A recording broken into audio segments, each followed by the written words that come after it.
gentlemen, you're watching the Yes Network, the home of champions.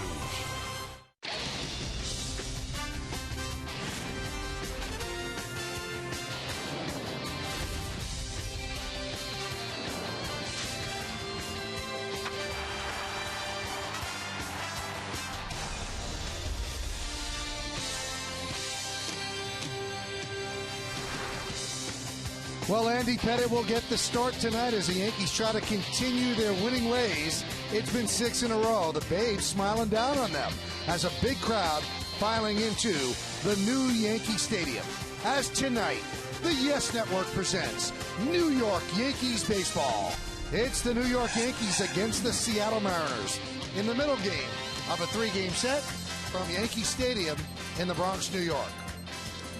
Hello, everybody, and welcome to Yankees baseball, along with Paul O'Neill and Ken Singleton.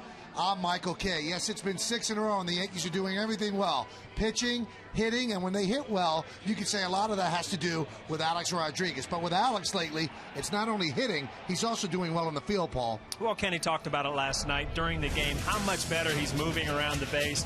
Physically, it looks like it's all coming together, and usually that shows up in your defense. You see him, how he's moving so much better up to the ball, and you know, he made plays last night, but then this is what people come to the ballpark to watch Alex Rodriguez. In the bottom of the 7th inning, just an absolute bomb to put the Yankees ahead. That put the Yankees ahead, and it looked like Phil Hughes was going to get the victory, but the Yankee bullpen didn't do the job in the person of Brian Bruni. He'd be the first one to admit it. But Hughes pitched the 7th inning, and we might have to spell the word filthy, P-H-I-L, filthy. Wow, how about that? I'll tell you what, he has been money of late coming out of the bullpen for the Yankees. 16 strikeouts, only 3 walks since becoming a reliever, and last night he was money in the 7th inning. A slow ground ball to short, Jose Lopez is done.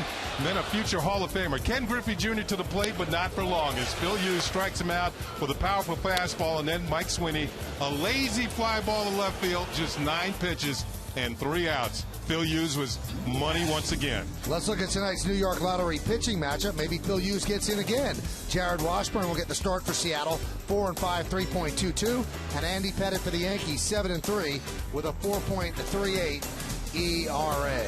So Andy Pettit will try to straighten out some of the problems he's had here at Yankee Stadium.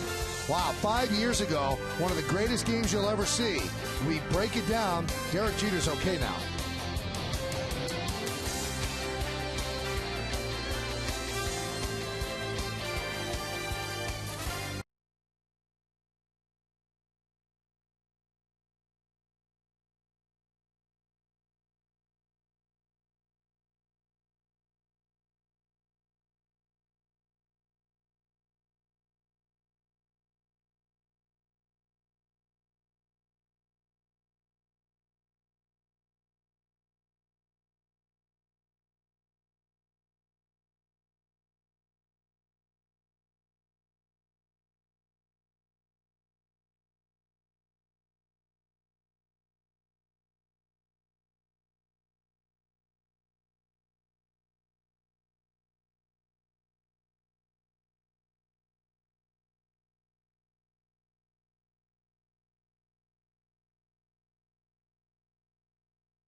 Welcome back to Yankees baseball, everybody. That's Ken Singleton. I'm Michael Kay. Paul O'Neill again is eating. He'll be back in moments. The thing that I noticed over your left shoulder, Kenny, is how much younger John Flaherty was 5 years ago. It's amazing what broadcasting will do to you. Yeah, all the pressure of television, but there was pressure that particular night, July 1st, 2004. There's always pressure when the Yankees play the Boston Red Sox. And at the old Yankee Stadium just across the street, some great things happened that particular ball game.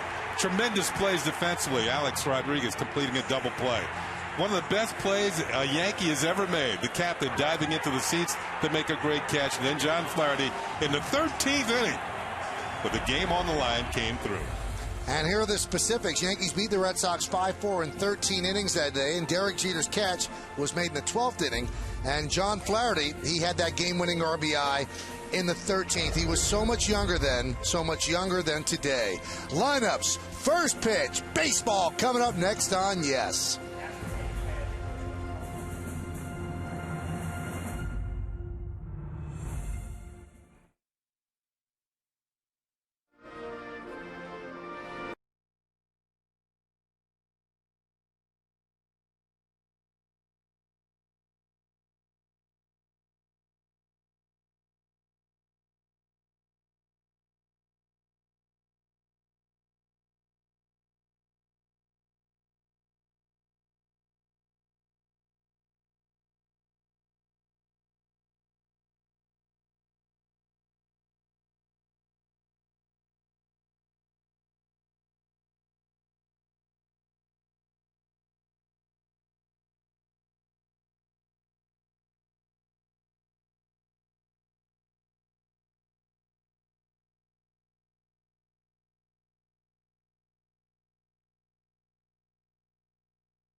Kenny is the biggest Yankee fan that you will ever meet, and when he was growing up, he wanted to have one job, and that was to be the Yankee announcer.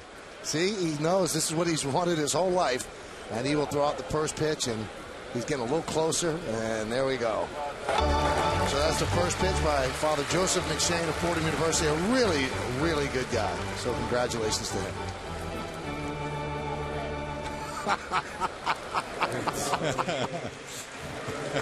I love it.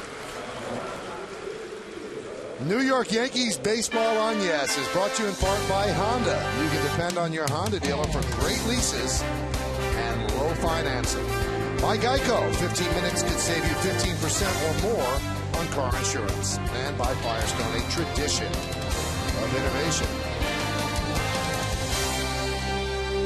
Well, guys, a little help from above can't hurt Jorge Posada, so he's got that going for him.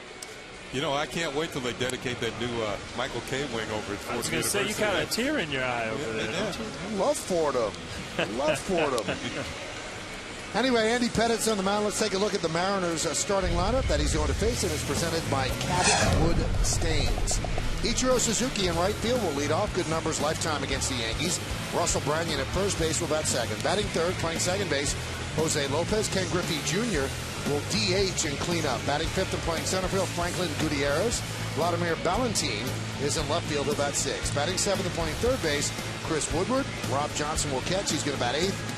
And batting ninth and playing shortstop is Ronnie Cedeno. Well, the veteran Andy Pettitte on the mound for the Yankees. This will be a 16th start. He's off to a pretty good start for the Yankees this year, 7-3 as he comes into his start tonight. Let's check out our Jeep pitcher scout report on Andy Pettitte.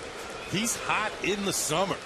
His two best months in his career have been July and August. 45 wins in July and 46 in August.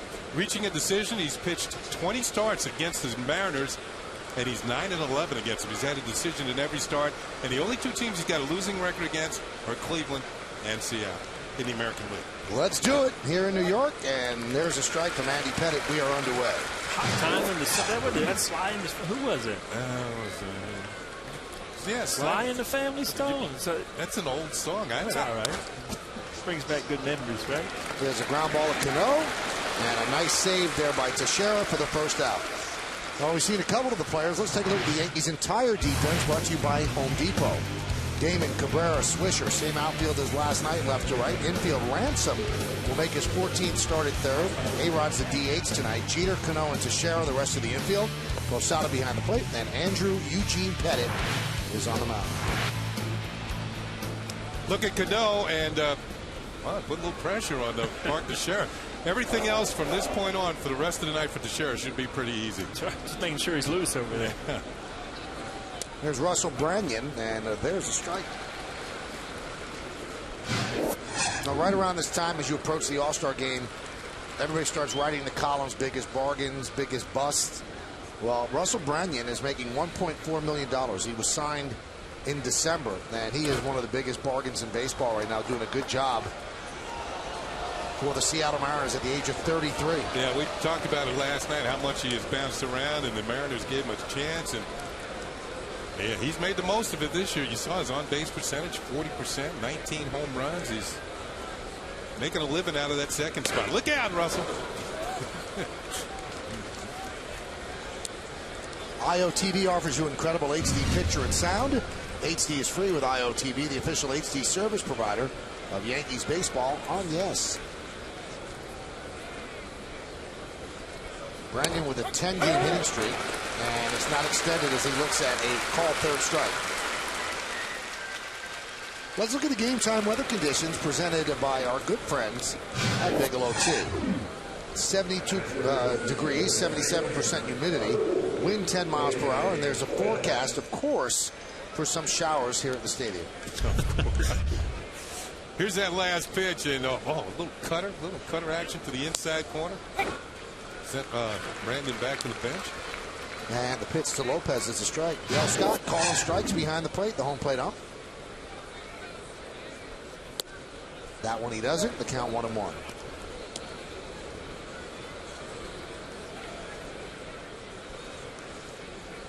Lopez, 8 hits in his last 16 at bats. And that one is driven out to right field. Swisher on the warning track puts it away. And Andy Pettit works a 1-2-3 first inning, and he threw just 9 pitches to do it. Mariners nothing. And the Yankees coming to bat.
Leads off batting second and playing left field is Johnny Damon. Mark Teixeira's at first base. He'll hit third.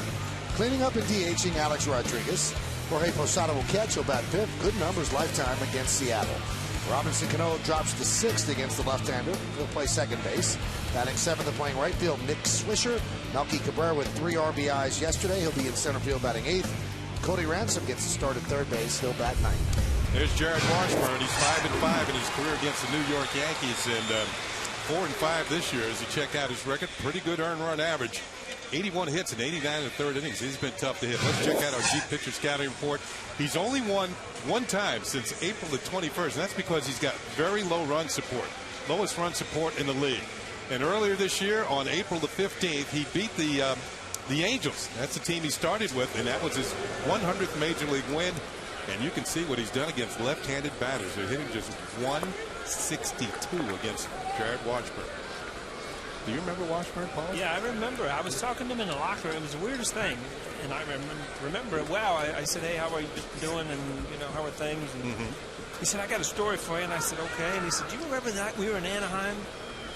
And Clemens was pitching, and he was knocking everybody down. And I said, you know, I got to do something. And you remember I hit you right in the ribs? And I'm just like, yeah, I remember. And I'm like, why you got a smile on your face? You know, why you're telling this story? But, you know, he was talking about how he, you know, left-handed hitters used to give him problems.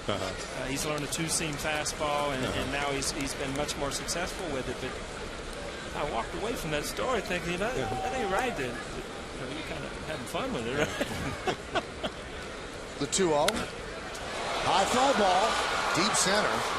Gutierrez backing up, and there's one away. You mean to tell me that ever since he hit you as a left-handed batter, he's got a lot more respect against lefties, and he's getting them out? He's learned a two-seam. I told him I had that, he wouldn't have had it because I couldn't hit it anyway. Well, Gutierrez last night, he proved that he's going to actually. That 3 times. This ball must be really hot because it's tough for him to handle.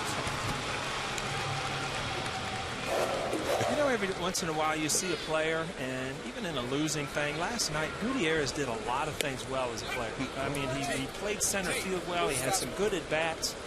You wonder why, you know, an organization would trade away a guy like this, and he was a right field with the Cleveland Indians, and now, I mean, he's a center field. You see him, he plays shallow. He gets back on the ball well. Well, he's really shallow right now. I mean, Johnny Damon has power. He's playing softball depth for Johnny Damon.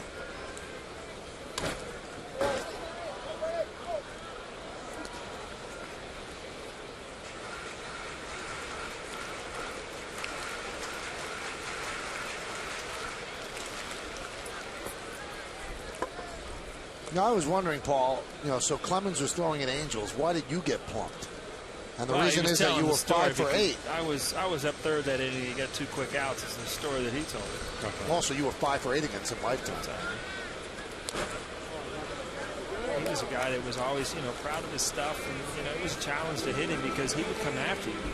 He's a little bit different pitcher now because he's, you know, he's a little older, knows how to pitch better, knows how to cut the ball and sink the ball. It doesn't throw as hard. Right. Yeah. That too.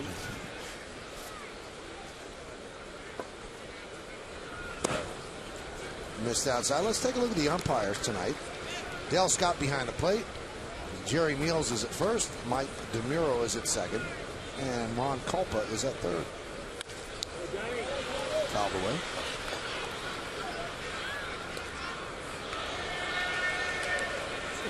The stadium looks good tonight.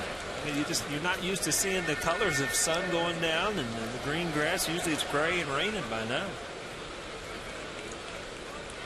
There's always something about a ballpark with a very good crowd in it. A lot of energy. Damon's worked the count full. As a player, Paul, you get pumped up when there's a lot of people in the stands. I did too. There was always just a feeling of, you're right, excitement. Even back in the minor leagues, remember like the special days where you knew you were going to get a lot of people? Giveaways? Yeah, Diamond Dog, fireworks night on July 4th. You probably spent your meal money those Diamond Dog days. Let's take a look at the Home Depot's defense for the Mariners. Valentin, Gutierrez, and Suzuki. Left to right in the infield, Woodward, Cedeno, Lopez, and Branyan. Johnson behind the plate. Washburn's on the mound. The Mariners do not have a good defense. They throw the ball around, 59 errors. So Damon's on first, working a 9-pitch walk, and here is Mark Teixeira. And there's a strike.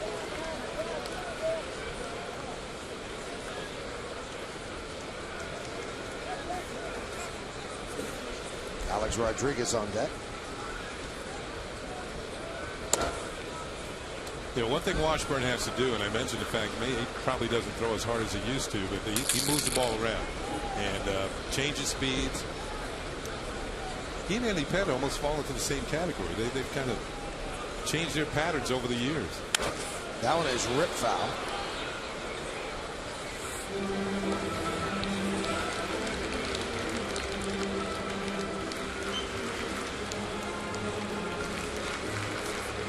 I'll look down at Rob Thompson, see if anything is on. 1-2 count. Damon leads off first. Line drive, center field, and it's a base hit. Didn't play as shallow for Teixeira as he did for Damon. If he had, he would have made that catch. So a single for Teixeira, and that's going to bring up A-Rod. Here's a look at a pitch that's down, and that might have been the only thing that kept it in the ballpark. Maybe just above knee high, but Teixeira's right on it because it's right in the middle of the plate. So it's right in the middle, and he hit it back through the middle. It's always nice to get a hit that first time up. I'll tell you what, especially after last night, he hit a couple balls hard, right at people, a couple diving plays. He didn't get one hit, but could have had 2 or 3. It's good to see that the luck has changed your first at bat. Last 6 games for Alex, 8 for 19 with 3 homers, 11 ribbies, 6 runs scored against Washburn. Lifetime 15 for 47, that's 319, and 6 of the 15 hits, home runs. And they continue to try to pound him inside. They got burned on that last night with Jakubowskis on the mound when he hit that long 2-run home run. Washburn has not allowed a first-inning run in his last 11 starts, so the Yankees trying to break that string.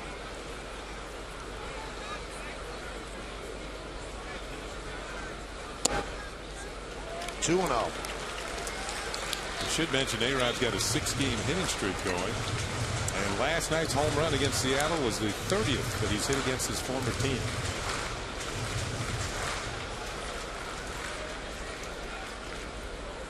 And as we mentioned, he has 6 against Washburn. There's a mistake there. Kind of cut fastball up in the zone, kind of got flat. Once in a while as a hitter, you're like, how did I take that one?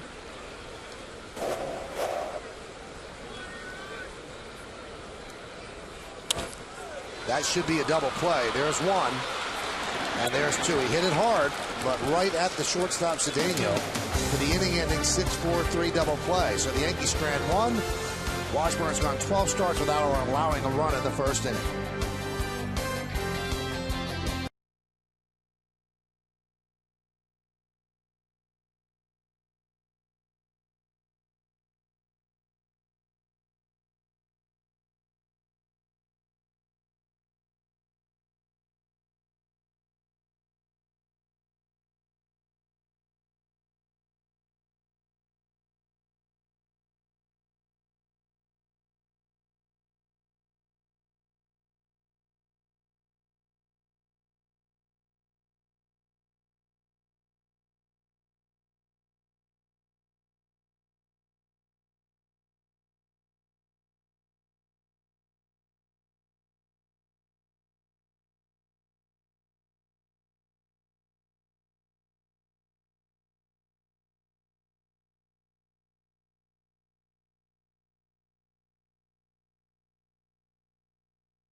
.07 shall be first pitch. While we go to the second inning, there is no score. Andy worked a 1-2-3 first. Here's Ken Griffey Jr. And there's a strike. Andy threw only 9 pitches in the first inning. One thing to remember about this Seattle team is as hitters, they have the fewest walks in the league. So they're up there swinging away. If Andy makes good pitches. A base hit past the lunging Jeter into center field, and that snaps an 0-for-11 slide for Ken Griffey Jr. I was going to say, if he makes good pitches, he'll get these guys to put the ball in play early in the count. And this is what happens with Ken Griffey Jr. Although this is kind of over the out of third, it's up about belt high. And Griff gets this one in the center for a base hit. What'd you say, 0-for-11, Michael? 0-for-11. Well, that's gone now. He's 1 for his last 1.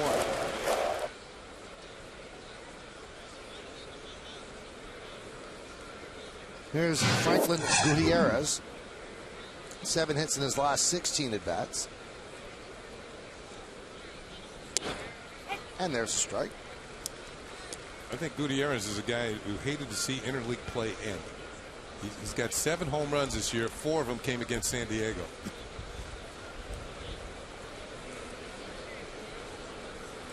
Now, is that their natural rival, so they play 6 games against them? I don't know. I don't know if it's their natural rival, but he likes them. Since June 18th, in 11 games, 378. The 5th batter is Gutierrez, and Andy has thrown first pitch strikes to all 5. Who would be their natural rival? Seattle's kind of far away from everything. Might be San Diego.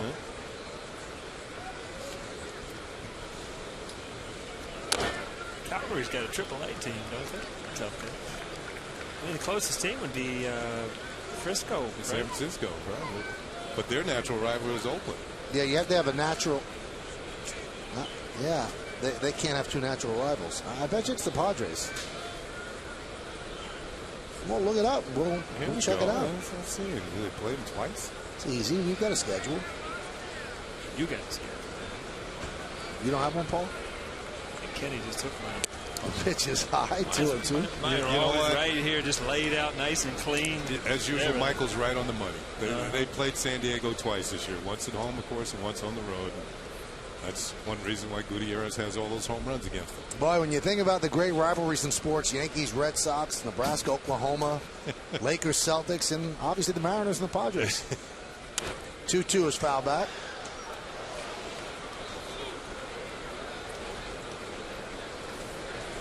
That's one of the inequities, though, about interleague play. I mean, the Yankees and the Mets make sense, but you can't create natural rivalries for some teams.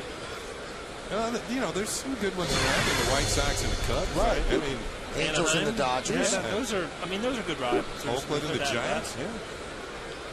Yeah. 2-2. Grounded and off the glove of Ransom. Everybody's safe. Well, if they scored, it would have been a tough play, but a play he should make. And it seemed like from up here went off the heel of his glove or his wrist. Well, it's going to be scored a base hit. The ball was hit hard by Gutierrez, but it looks like you're right, Michael, that he actually, if he short-armed it a little more, he would have gotten it. That ball almost took a bad hop back behind him. It was there, and it actually came up behind him. That's a nice, friendly official scoring decision. Base hit. You usually don't get that on the road.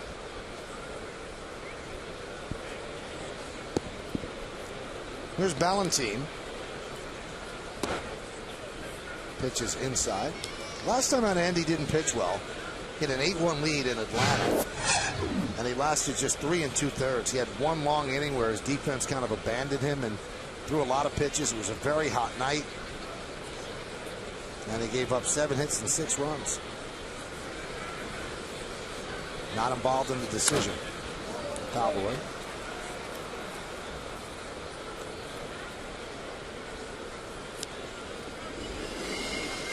Stay tuned during the 7th inning stretch for a sneak peek of Ice Age, Dawn of the Dinosaurs, now playing.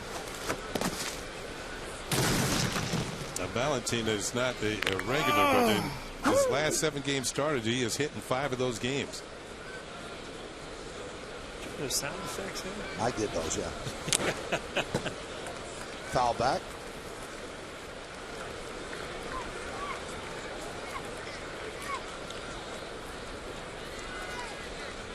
It's like these last few pitches have been up, and maybe Posada is going after to remind Andy to get the ball down. Valentin's had some good swings. Especially with the man on first and second. I mean, if you get that sinker down, you can hit the roll over one, you can get that double play.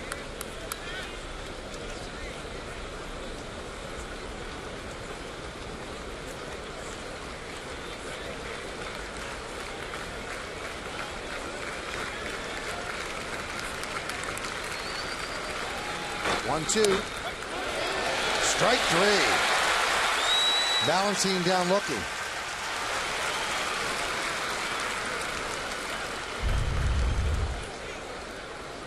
like it hit the inside corner. Maybe it's what Posada wanted. And Dale Scott, he's got that unusual way of punching people out. Just kind of. Ooh. That looked like it was a ball. It looked like it was inside, but Dale Scott, it was close enough for him. Here's Chris Woodward. Now, Paul, if you turn around, right behind you is the president of Fordham, Father McShane. You can ask him if the school's actually proud of you. How are you? Nice to see you. Don't say anything bad now. We're on the air, all right?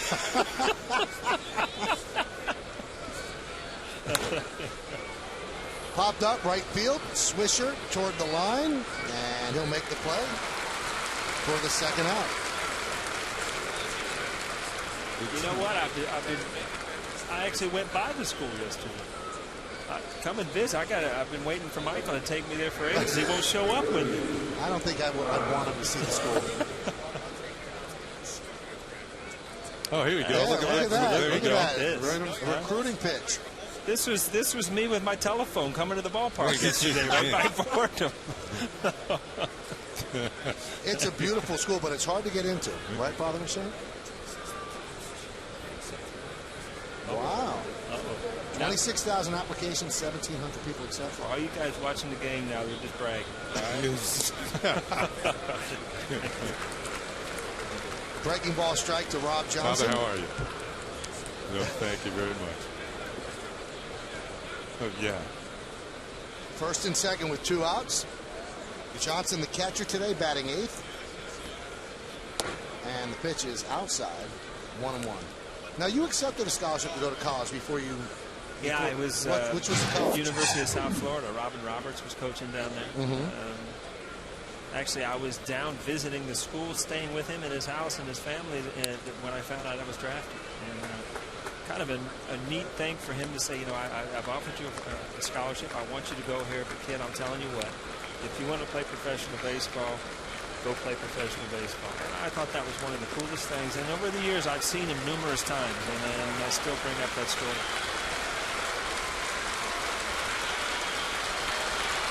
Crowd looking for a strikeout, and the 1-2. Got a piece of Posada.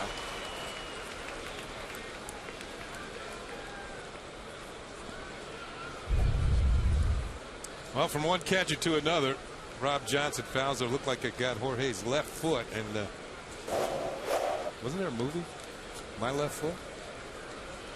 Michael, help me out here. Yes. Yeah, that was.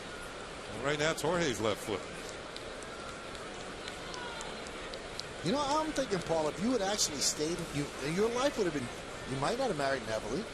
Oh, I'd have married Neville, absolutely. But was she going to South Florida with you? Yeah, but she was coming to Florida. She liked the sun. She liked the beach. So we would have hooked up in the winter, right? Hey, I tell you what, when you play high school baseball in Columbus, Ohio, you'll go anywhere to play where it's warm, you know? The 1-2. Fouled off. Andy Pettit early in the game, remember in the first inning, you saw a lot of fastballs, big old breaking balls, but when he gets in trouble, he's got to go back to that cutter, and that's what you've seen the last couple of hitters. He's starting to throw that cutter in on the right-handed hitters. Plenty of strikes. Thrown 19 pitches so far this inning. He had 9 in the first inning, 1, 2, 3. So 2 successive singles to open up the second, create a little bit of a jam. You can get out of it by getting Johnson.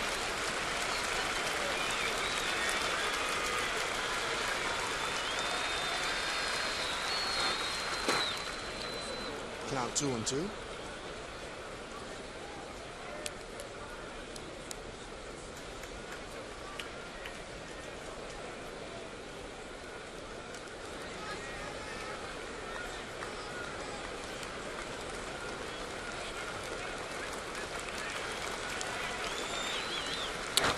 There's a ground ball to second, so Andy does work out of trouble. The flip to Jeter, they go the short way, and that'll do it.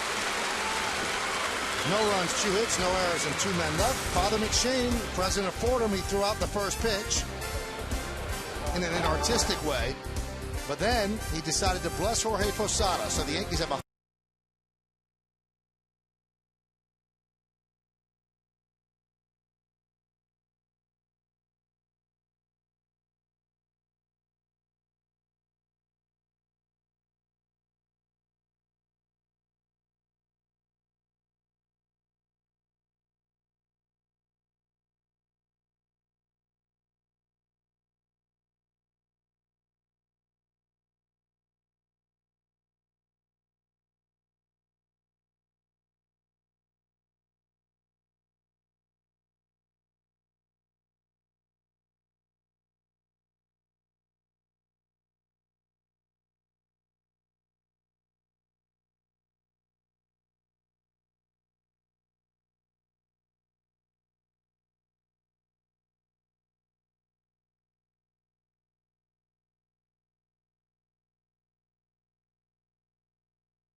the stands. The Yankees won that game in 13 innings, and our buddy and colleague John Flaherty got the big hit to drive in the run. And John Flaherty is actually in the ballpark today. Now we know Derek is in the ballpark. He's in the lineup. Here's Posada.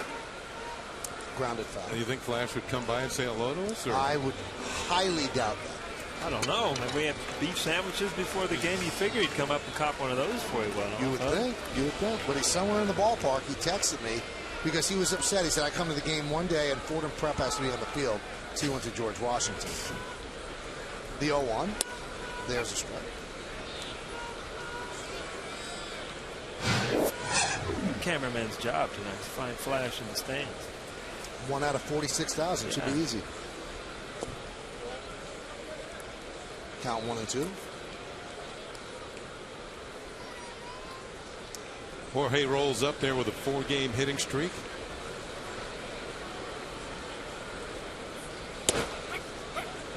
Man, he's down looking. See Jared Washburn, I mean, he used that fastball, he's used that cutter, so it kind of opens up that outside corner. You see the movement on the end of that pitch. As a hitter, you kind of give up on it because when it's in a hitting zone, it looks like it's wide, and then it's got that little cut at the end. You know, this series, 3 games against the Yanks, and then 3 games against the Red Sox, will serve a dual purpose. Number one, of the Mariners for real. In the West, do they have a chance to make it? If they completely get waxed by those 2 teams, you know what? A guy like Jared Washburn is going to command a lot on the free agent market or on the trade market if Cano singles the center. Well, this trip actually started in Los Angeles against the Dodgers in interleague play for the Mariners, and they won 2 out of 3 against the Dodgers, who have the best record in baseball. This is a 6,000-mile trip from L.A. to New York to Boston and then on back to Seattle. And when they're on an airplane, they're going places. The closest stop is what? Oakland? San Francisco or Oakland, yeah. And that's 2 hours. Yeah, 2 hours, yeah. Every place else you're going to be on a plane for a while. But there are a lot of teams that are in desperate need of starting pitching. And if the Mariners feel that they're out of it, boy, they could really get a boatload for a guy like Washburn. The Phillies need pitching. The Mets need pitching. I mean, every team really needs pitching. And Washburn's a pro. Good pitcher, left-handed.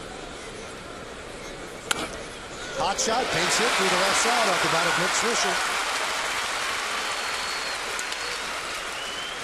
I was talking to Nick before the game about the bunt he laid down last night, and he was going for a sacrifice bunt. Actually got a base hit out. This is a high fastball out over the plate.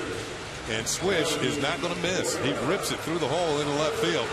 And the Yankees got something going with 1 out here in the bottom half of the 2nd inning.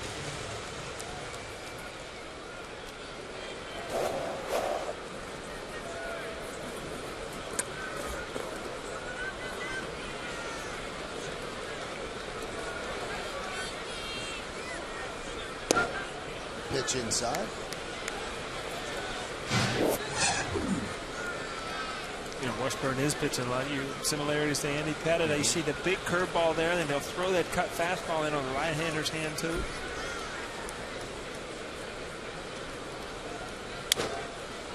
Grounded to third, backhanded by Woodward across the diamond. And a 5-5-3 double play to end the threat. So 2 innings, and each inning Washburn has induced an inning-ending double play. Woodward makes a nice play, steps on the bag, and then fires to first as we go to the 3rd.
is perfect.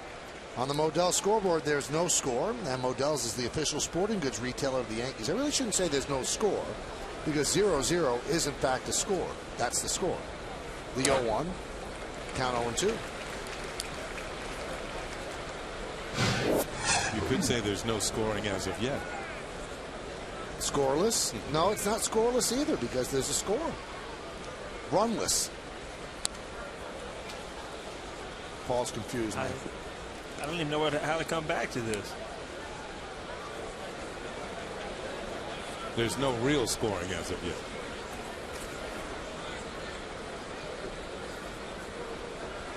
Semantics. Ronnie Cedeno from Venezuela, Carabobo. If the score stays the way it is, we're going to be here a long time. How's that? The 0-2. 1-2. What's the longest game you ever played? Innings-wise. Remember that doubleheader we played against Detroit? And the first game, I think, was 18 innings.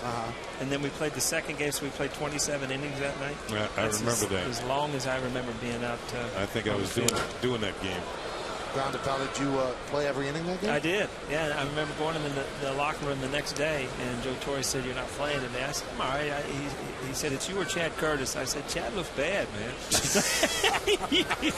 He said, "All right, man, you're playing." You just didn't want to be in the ballpark, not playing. Didn't make sense to you. I don't know. Every once in a while, those things kind of build up, and it's almost a challenge to see if you can get through them. And it was fun. I was talking about this today. Jerry Manuel, the manager of the Mets, had said that he has to give David Wright a day off to keep him fresh. Now, I'm not specifically saying this about David Wright. There's a ground ball to second, and Cano is there. But David Wright is a healthy 27-year-old kid. Now, I understand why you have to give Gary Sheffield a day off and Alex Rodriguez because of the surgery. But how did Cal Ripken play all those games in a row? I mean, why did he need a day off to keep fresh? I think a lot to have. It's not just, giving a guy a physical day off. I think it's how certain players grind out there. And if David Wright's one of those guys that's just intense, grinding every single day, it's more of a mental break. Where Cal Ripken, he was pretty methodical out there. He just, took his position every night, did what he did for years and years and years, and that's just what he did. And you don't think that wore him out? Oh, I guarantee there were days that he was probably better off on the bench. But, and I think that streak got in the way of some of those things. But, I mean, what an unbelievable thing. Grounded up the middle. Cano right there. And they get the chip. To see that go on while I was here and to see it end when we were in Baltimore that night. I mean, that's a streak. You see a lot of records can't be broken. But this day and age, the way people are injured and the way people take days off, I mean, will that record ever be touched? I agree. I don't think it will. No, it's not going to happen. But I think that a manager knows his players and knows his team better than anybody should know his players or his team. And maybe, Jerry Manuel feels it's time to give David Wright a day. What's been going on lately. And, you wonder what makes Joe Girardi make decisions as far as who plays and who doesn't. And it's because he sees the players all the time in the clubhouse. He sees them, on the planes and buses and trains where, other people normally don't see them. And he's supposed to have a feel for his particular team. And I get it. And I'm certainly not singling out Wright and Manuel. Yeah, that was exactly. just the latest example. I'm talking about any manager. I remember growing up, Roy White played every game of a couple seasons in a row, and there's no thought about giving him a day off. It just seems like players have changed. I mean, did you ever, either of you guys play in every game of the season? I did. Yeah. I never played every I did it once. But I think I was like 26 years old when I did it. Because the longest active streak was Ryan Howard, and he got the flu and had to sit out one day. But you wonder, how did Ripken never get the flu or anything like that? Check swing, did he go? No, he did not. And you played 162 games, Kenny, in 1973. That was my first really big year in the major league. So Gene Mock decided I was going to play every day. On the top of the third, 0-0. 2 outs. Branyan at the plate. The 2-2. Fouled away. Now, when you didn't play every game, Paul, did you ask for the day off, or the managers felt you needed it? Yeah, usually you got called. I'd walk in, and usually when it was a left-handed pitcher, somebody didn't hit well, Zim would walk out. Hey, Joe wants to talk to you. It's like, you know, all right, I'm not playing. Here I go. Then you go in, and he'd give you a reason why. And most of the time, it was almost expected, but usually know when it's coming. Swing and a miss. Strong third inning for Andy Pettit. 2 ground balls and a strikeout of Brennan. His second 1-2-3 inning out of 3. We go to the bottom of the third. 0-0 on yes.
It's 0-0, bottom of the third. Modell's the official sporting goods retailer of the New York Yankees. Cody Ransom swings and misses. Ransom has a very odd 7-game hitting streak. It's lasted about 3 months, right? The 0-1 had a hitting streak going before he went on the 60-day DL. He missed 58 games, and a couple of games he's played, he's picked up a couple hits. Wasn't it Jimmy Rollins who ended the hitting streak at the end of one season, came back the next year? Yeah, it was like a 30-game hitting streak. You know, that's kind of ironic we're talking about hitting streaks, because on this day, 1941, Joe DiMaggio got a hit in both games of a doubleheader to tie the major league record of 44 straight games. And that was held by Wee Willie Keeler, who for 44 straight games hit them where they weren't. Or he used to hit them where they ain't. You were much more grammatically correct. Well, I'm sure Wee Willie didn't go to Fordham. Swing and a miss. You know, it's funny. Down on strike. Talking about hitting streaks, I remember when Pete Rose, you know, growing up in Ohio, when Pete Rose went through his big hitting streak, and that's back in the days where every game wasn't on TV. And every morning I couldn't wait till the paper got there, because I'd run out and check the box scores to see if, you know, he got some hits. And I remember how disappointed I was when his hitting streak was over. So Gene Garber. Yeah, in Atlanta, down in Atlanta. He accused Garber of not challenging him. That's right. Come on. Jeter hit a deep drive to center, hauled in by Gutierrez in the first. Foul back. Well, you know, because you played under him as a manager, the Reds, that he was driven by numbers. He knew exactly how many hits he had, and that streak meant a lot to him. And I think if he looks back and reconsiders what he said, it didn't look good when he kind of ripped Garber for throwing him breaking balls. I mean, that's, you know, you want to get the guy out. He wanted him to be challenged with a fastball. 1-1. Garber was at the Braves then. Kind of a sidewinding right-hander. Right. If I'm not mistaken, didn't Pete make the last out of the game? Yeah. Yeah, he was the last hitter. Yeah.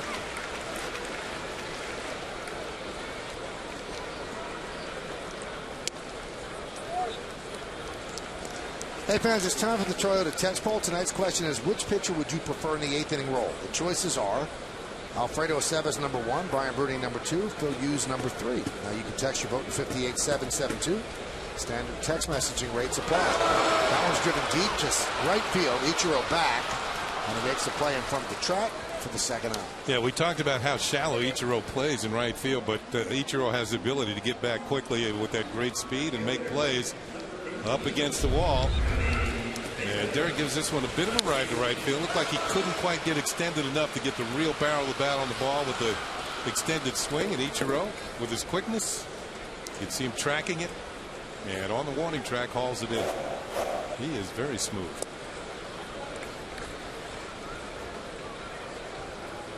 And then he settles back in. That's going to be a good 40 yards there, isn't it? No, no, it's 40 yards. It looked like maybe 40 feet. Yeah, it looked third and long. Yeah. That's right. I know one thing, Michael. If we were out there playing there, it looked like a lot farther. That one's drilled down the right field line, and it hooks foul at the last moment.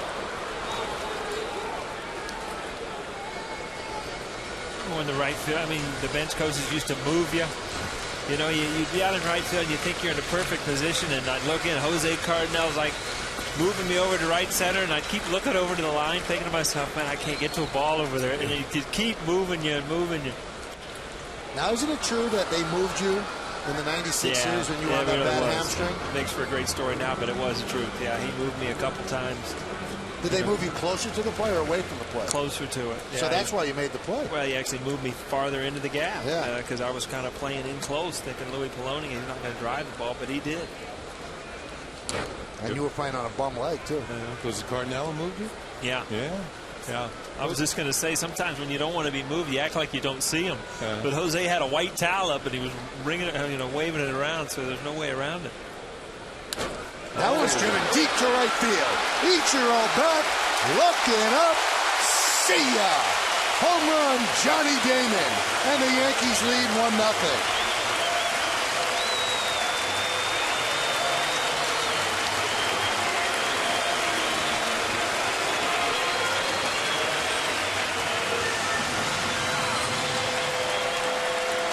We talked about how Washburn had pitched so well against left-handed batters, but he got one that right in Johnny Damon's wheelhouse. Middle, inner third, and Johnny does the rest. This is going to be his 15th home run of the year. He gives the Yankees the lead.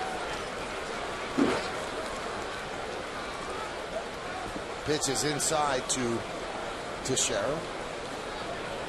Damon, 47 ribbies from the number 2 spot. Popped up. Right side. Mannion gives it a look. Out of play. How about 57 runs, too?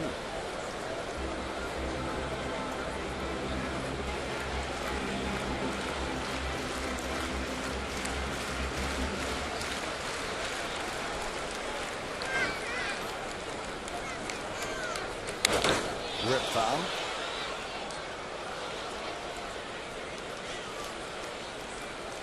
Mike, I'm looking at this. I mean, he has slowed down when he got off to a great start in home runs, but in his career high is 24. That's his 15th before the All-Star break. So Johnny Damon likes a new stadium.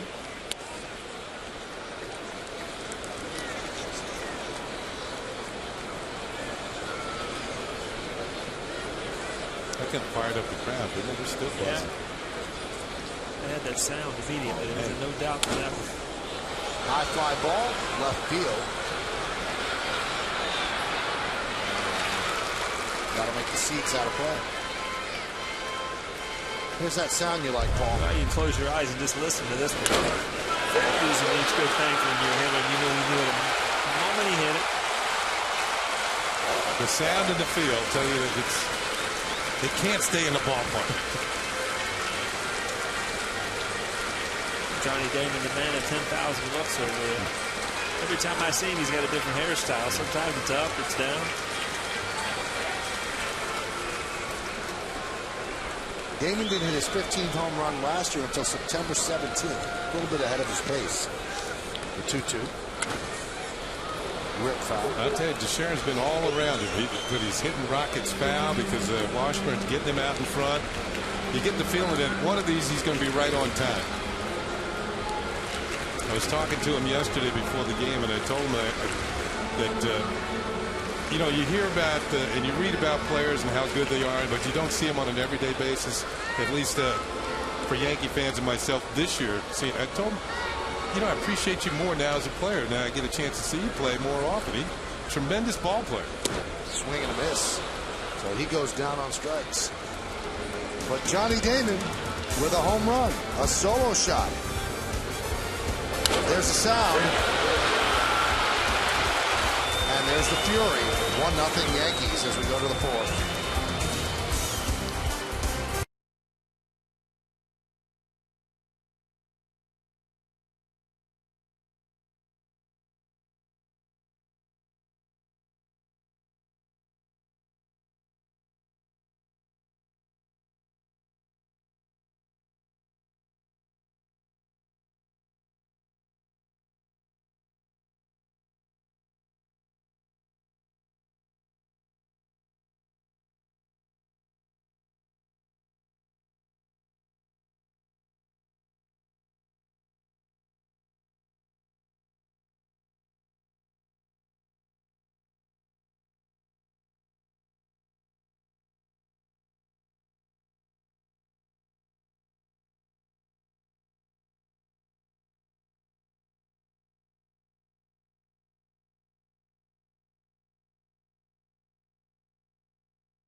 Damon's home run is giving the Yankees a 1-0 lead in the top of the fourth. The Yankees have won 6 in a row. That one is laced in the left center field. It's going to be a base hit. In fact, it splits the outfielders and goes to the wall. Lopez will stop at second with a leadoff double.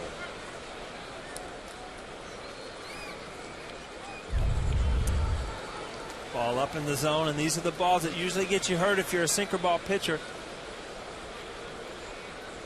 Rides it out in the left center field. Seattle an opportunity to get something on the board.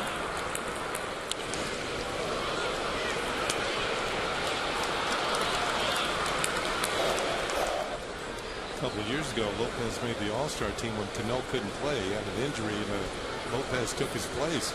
Lopez is a pretty good ball player. He can hit. With Ken Griffey Jr. I was just watching down the on-deck circle. Ken Griffey Jr., good friend of everybody's. Michael, you met him yesterday. Joe Oakes, you remember him. And there he is right there. He was sitting there talking to Griffey. And the funny thing was, I saw him before the game yesterday in this wild shirt. And then I happened to look down during the game. He had Griffey's jersey on. And I'm like, how dare he? What's up with that? He said, Griffey said, I want the shirt. He said, what do you mean you want the shirt? He said he pulled the shirt, broke the button, said, here, put this on. So he had a jersey on, could barely even button it. They switched. They switched. So yesterday he sat there with Griffey's jersey on because Griff wanted his shirt. How you like that? What you get for sitting on the on-deck circle.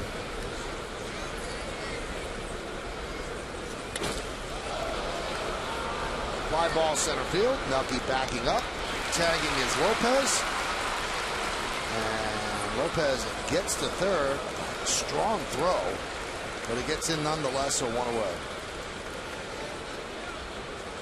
Time for the New York State Smokers Quit Line Quiz here in the top of the fourth inning. Let's take a look at the question. On this date in 04, John Flaherty had a game-winning hit in the 13th inning against Boston. The question is, off which pitcher did he hit it?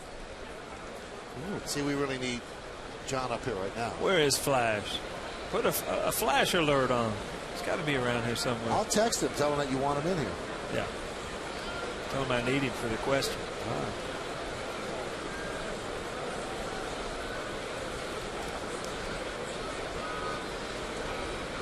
Yankees bring the infield in with Gutierrez at the plate.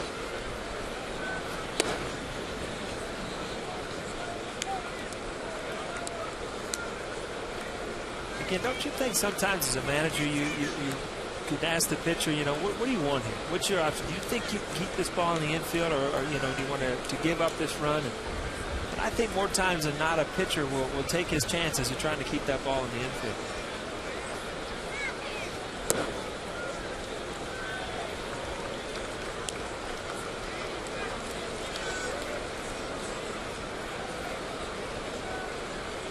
All right, the text has been sent.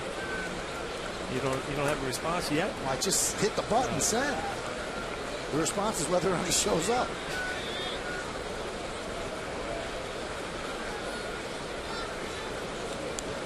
The 2-0. In the count 3-0. Well, if Gutierrez gets on via the walk, then they'll draw back a double play depth. That might be a reason why Andy Pettitte's being careful with Gutierrez here. Valentin's up next.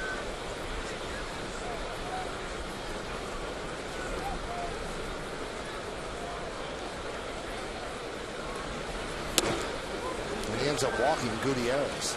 Yeah, I think he was just being careful. He knows that Gutierrez is more of an everyday player than Valentin, who's coming up next, who plays basically against left-handed pitchers. But Andy struck out Valentin his first time up, as opposed to Gutierrez, who got himself a base hit.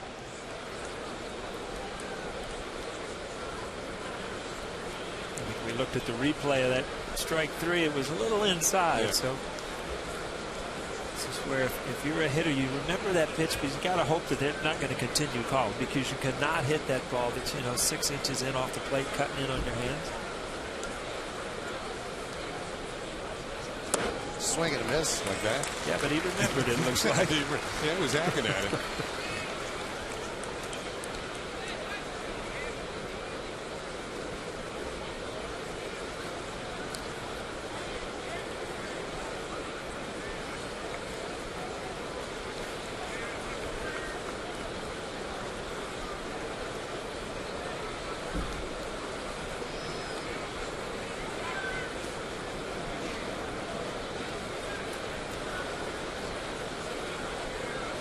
We're in the 4th inning. It's 1-0 Yankees on Damon's home run, but the Mariners are threatening.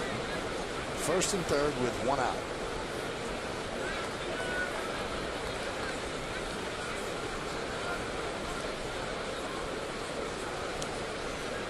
And the 0-1. Grounded and knocked down by Teixeira. There's one. Back to first. Not in time. A bobble by Teixeira cost him the inning-ending double play, and the game is tied at 1. Michael, you're right, and on both ends of that, Teixeira didn't come up with it cleanly, but he recovered, and it kind of set Jeet off. Think, you know, he got flat-footed, threw it behind Andy. They say that's the hardest double play to turn from the first baseman to the shortstop. The pitcher has to get over there and cover, and he got what he wanted. Gutierrez got out of the box slow too, and you see Andy thinking he's got a chance. Nope.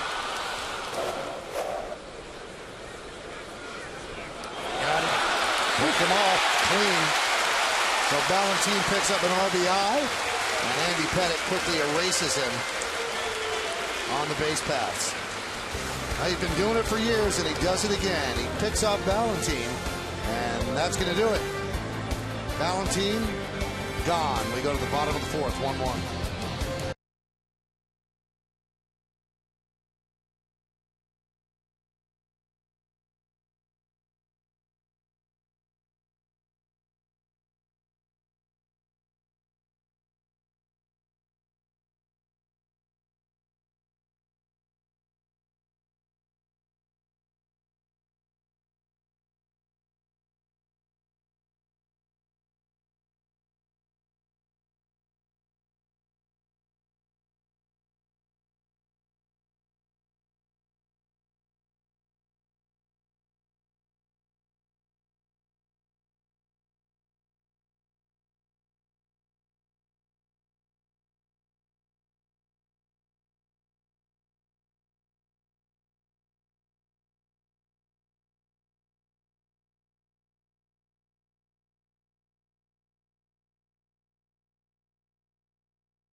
to short.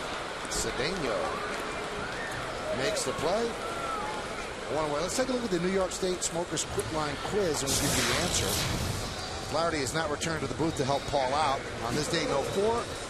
John had a game-winning hit in the 13th inning against Boston. On which pitcher did he hit it? All right, so Red Sox pitcher, do you want to give it a try? I mean, Wakefield gets up every hit, doesn't he? Pitches against us about 50 times. All right, let's see. Kurt Liscanic. Well, I think of him with the Colorado Rockies more than the Red Sox.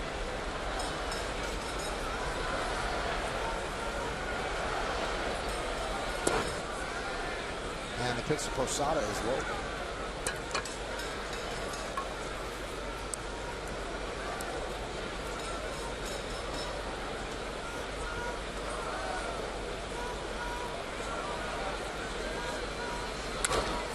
Hot shot to short. Cedeno gobbles it up. And there's two. I just got the return text from this man, John Flaherty. This is how he ended that game. Has the winning run scored. Flash with a fist pump. But this is the exact quote from the text, his return text. I told him, Paul wants you to come by the booth. He goes, no chance. Don't have my credentials. Paul knows about that. There we go. It's all on me again. See? Trying to get a little help on the end. I'll tell you one thing. If I ever go on, what's that show? To Be a Millionaire? He's not one of my lifelines. He's not even going to show up. He won't be home. That's right. Check swing, a slow roller to Woodward. And a nice, easy 1-2-3 inning for Jared Washburn. 5 pitches, 3 ground balls, and the Yankees go down in order against Jared Washburn. As we go to the 5th, it's 1-1.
Thank you, Bob. As we go to the 5th inning here at the stadium, it's a 1-1 game. And it'll be the bottom third of the Mariner order against Andy Pettitte. And there's a strike. Chris Woodward, Rob Johnson, and Ronnie Cedeno. The Lexus scoreboard, 1-4-0 Yanks, 1-3-0 Seattle. Count 1-1.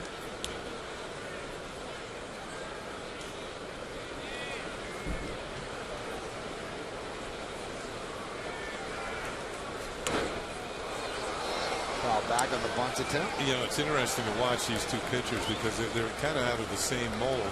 And I just love the way to watch them pitch, change speeds, keep hitters off balance. Yeah. And, you know, Andy Pettitte does it very well. You know, he's changed his style of pitching over the years. He doesn't strike out as many as he used to. And the same with Washburn. He doesn't strike out as many batters as he used to, so he changes speeds.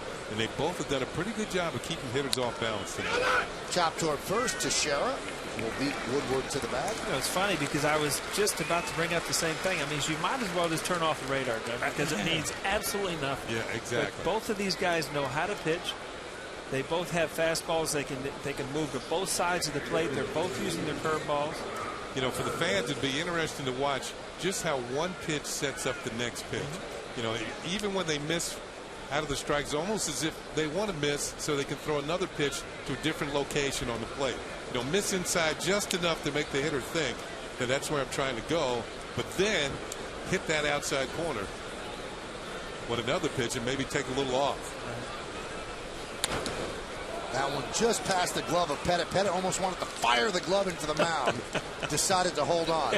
Every once in a while, you'll see a reaction from a major league player that just looks like something out of Little League. And Andy Pettit, I mean, he's such a mild-mannered guy, but I tell you what, he's a competitor. Just let it go. Let it go, dog. Just throw it. I love it. That's it. Come on, it's got to be the glove.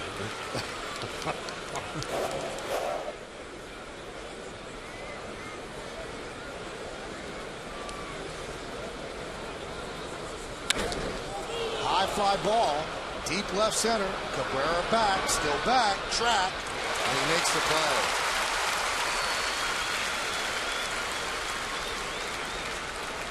Live Yankee games at the beach, live Yankees games at the office. Now you'll never miss a live Yes Network Yankees game again. Starting July 8th, Bronx Bomber fans will be able to watch live Yes Network Yankees games on their personal computers and laptops. If you're an Optimum Online and IOTV customer that watches the Yes Network, go to yesnetwork.com to get more information and sign up for your subscription now. To see you at the beach watching the game, huh? You look kind of like the Hamptons kind of guy, don't you? You hang out in the Hamptons? Love the Hamptons. Is that right? Love the Hamptons. You on the A list? No, I'm not on any list. You're on some lists now, I'm telling you. You will be on the list if you have your laptop with a game on it. Right there on the beach, Michael. You've been drawing a crowd. Yeah, I wonder how much Michael would charge people to watch the game while he's That's right. Do the W.B. Mason to read that just so everybody can hear him talk. I could like charging for personal play-by-play. Yeah, exactly. That's a good idea. Good side business. There's a strike to Ichiro. Either that or it's see ya.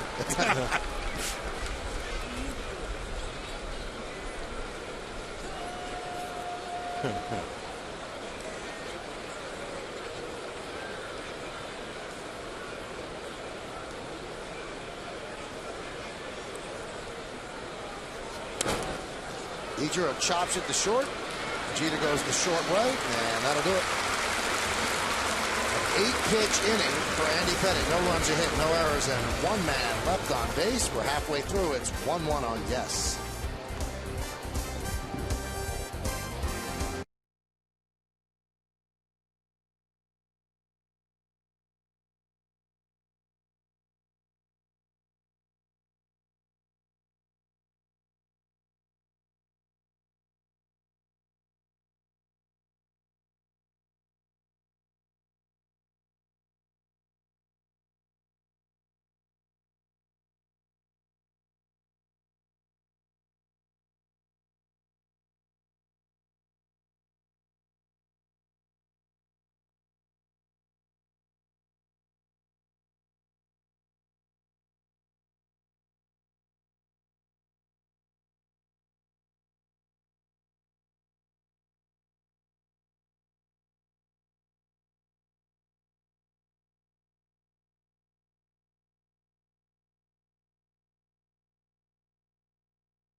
You're starting to like this Why are you broadcast. laughing over there, man? Because you were waiting for some like big epiphany to start. My best read all year right there. That's your only one. I even bought you a gift. I see that. You brought me a donut. A little tiny chocolate donut. What is that thing?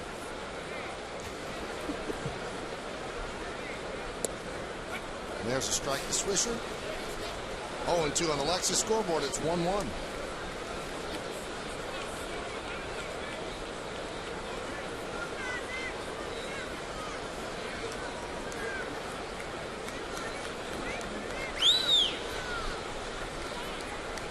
Bottom third of the Yankee order.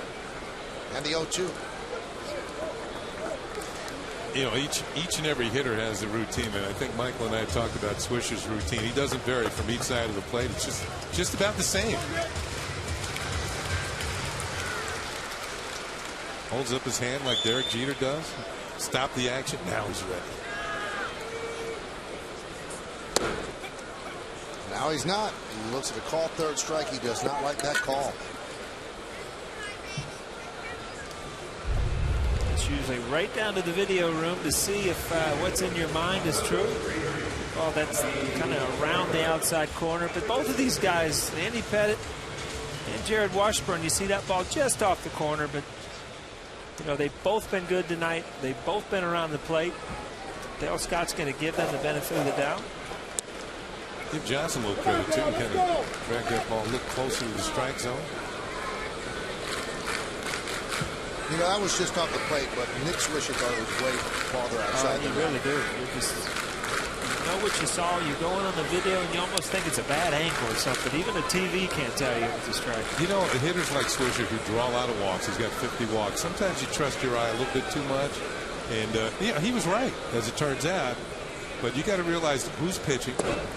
They get the calls. Who's the umpire who might give the calls?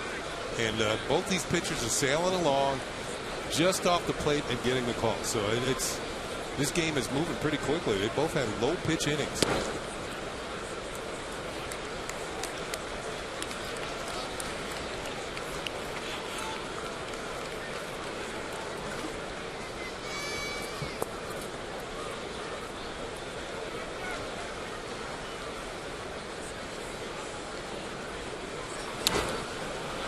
Fouled away now.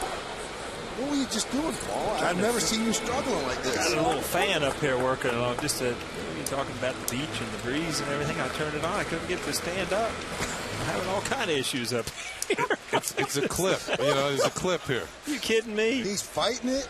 We need a ceiling fan. That'd be a lot easier. Just flip a button. That one's driven deep to left field. If it's fair, it's gone. It's a fair ball. See ya. A long home run. Washburn thinks it was foul. Cabrera rounds the bases. If Ronald Culpa is not overturned, the Yankees lead 2-1. They're going to have a discussion. There's a happy kid right there. And you might get a replay here, but this ball was so high. You see, Melky thinks he gets it.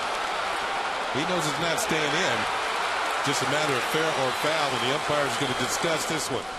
We get another look. Man, it looks like it disappeared right over the top of the foul pole in fair territory. That's the way it looks to me.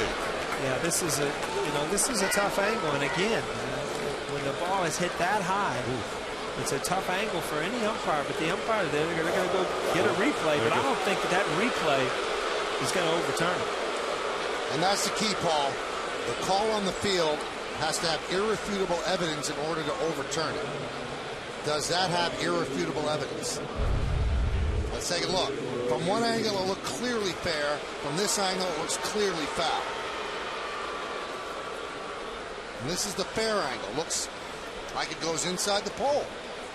And then it lands in seats inside the pole. I think one of the keys here is you can see that the netting here, and if you can see the ball on the backside of the netting, that's what the netting's there for. It gives you a better look at fair or foul.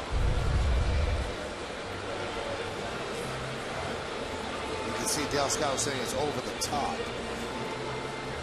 Yeah, but that's not Dale Scott's call. I mean, it's the third base umpire, right? If you can see the ball come down on the fair side of the netting, that's usually a good indication it's a fair ball. Now, it's all according to the angle that you look at, yeah. At which you're looking, because obviously it landed right over the Amtrak sign. Right? Over the A in Amtrak. Now, you look down that line from where we are. If you're looking from the first base side, the Amtrak sign looks like it's in fair territory. And from this angle where we're sitting right behind home plate, it looks like it's foul. And this is over the top right here.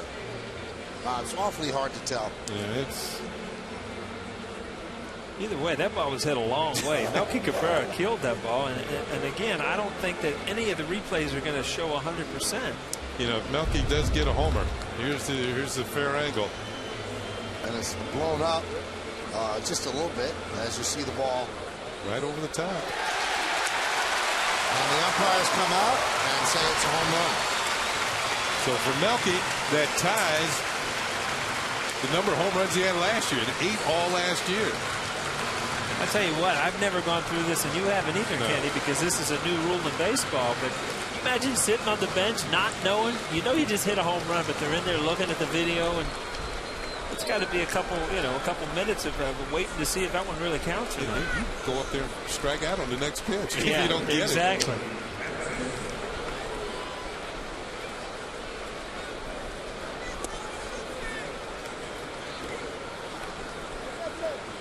That one took 2 minutes and 25 seconds to decide, so they did it quickly, efficiently. A 1-0 to Ransom. 2-0. So 2 home runs, that's the Yankees scoring. And the home run barrage here at the stadium had slowed down of late. They'd had just 5 home runs in the last 3 games. And Ransom's counts to 3-0. You've seen a lot of balls hit hard out into the gaps in the center field, and it does seem like the ballpark's playing a little bit longer. You see some of the center fielders easily getting the balls in the gaps. A couple danger zones still down the right field line, right center. But I think as a pitcher, you learn to pitch to certain spots, keep the ball out of certain areas.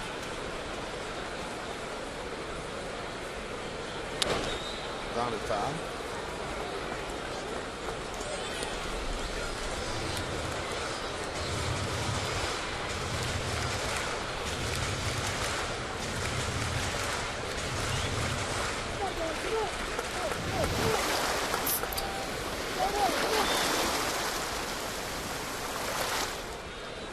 And the 3-2. Driven out into left center field. Gutierrez is there. 2 away. Hey, tonight after the postgame, stick around for a special Yankee Steiner Memories of the Game. See some of the unique collectibles from the original Yankee Stadium, including commemorative stadium seats and sod. It's a special Yankee Steiner tonight after the postgame, only on Yes.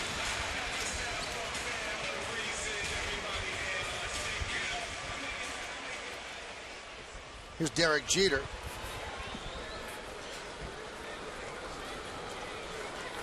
Jeter's 0 for 2. Fly ball to center, fly ball to right.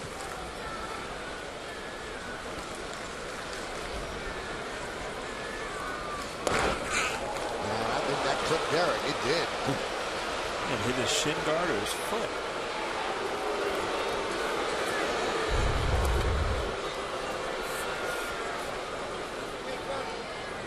Got his back foot.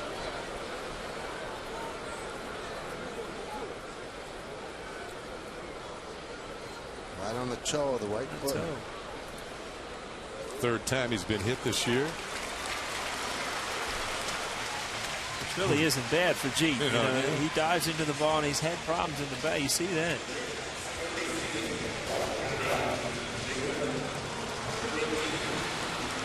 It's one of those things that'll be a couple weeks later you'll wake up and think, why is my toe hurt? And it's still, those kind of things take a while to go away. There's Damon home run his last time up. There's a breaking ball strike from Washburn.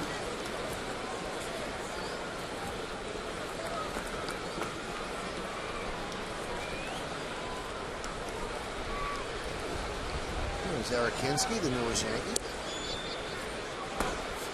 Activated before the game. Yankees sent down Ramiro Pena, who really did a good job for them. But Hinsky, left-handed batter, can play first, third, outfield. and just getting acclimated to the situation. Damon has 15 home runs, and Paul mentioned earlier that Damon likes the stadium. 11 of the 15 here in the Bronx.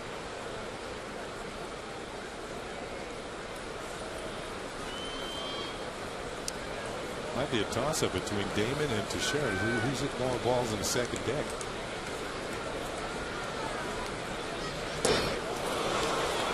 Off-speed pitch. Damon swings and misses, but the Yankees do the damage with Melky Cabrera's long drive just over the foul pole. He's willing it over. The umpire says fair ball. Washburn said, "Oh, wait a minute." They did. Actually, 2 minutes and 25 seconds.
Boy. Yankees have a 2-1 lead as Russell Branyan leads up against Andy Pettit. And he starts him off inside. 1-0. 2-5-0 Yanks. 2 runs on solo home runs. 2 solo home runs. 1 4-0 for Seattle.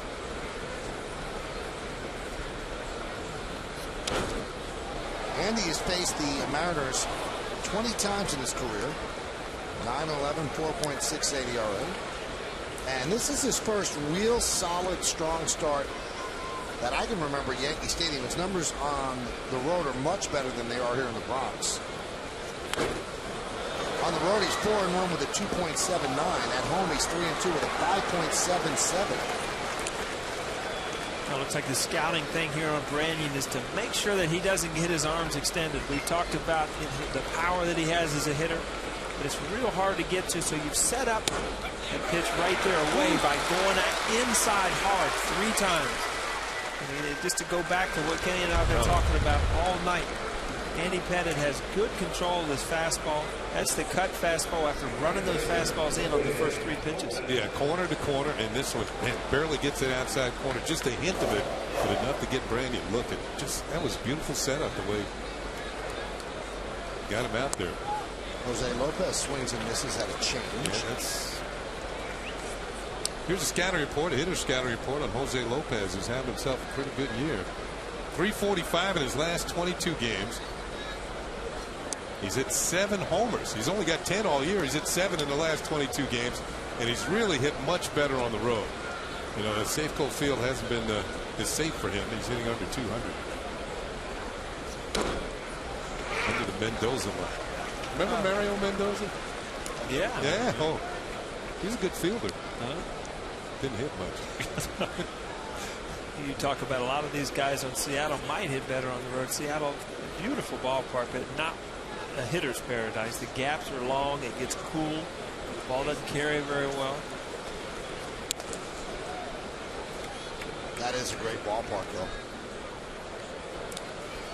I think it's a beautiful city. Just the only problem is too far away. You telling me? It's like you're on the other side of the earth when you go out there. But I tell you, once you're there, it is a beautiful city. So you guys would like it if they would move it to Maine, something like that. Yeah, we'd visit. Move it to Staten Island. Even closer. Just take the ferry to Seattle.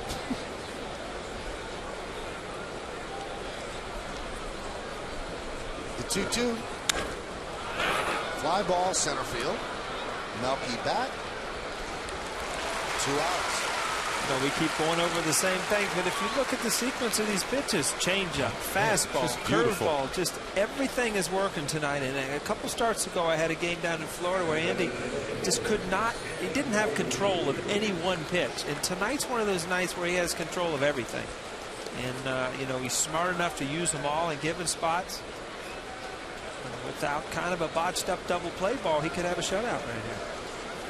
Last 2 starts Andy made in really tough heat in Atlanta and Miami. That one's driven deep to right field. Going back. Swisher looking up. See ya. Home run Griffey. And the game is tied at 2. The kid turns back the clock. And he hits a home run in his 44th different ballpark.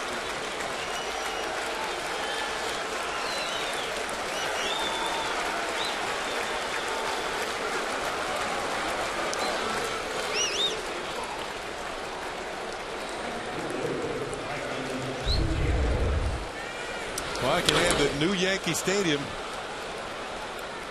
to the list of ballparks in which he has hit a home run. That's his 10th of the year and the 621st of his career.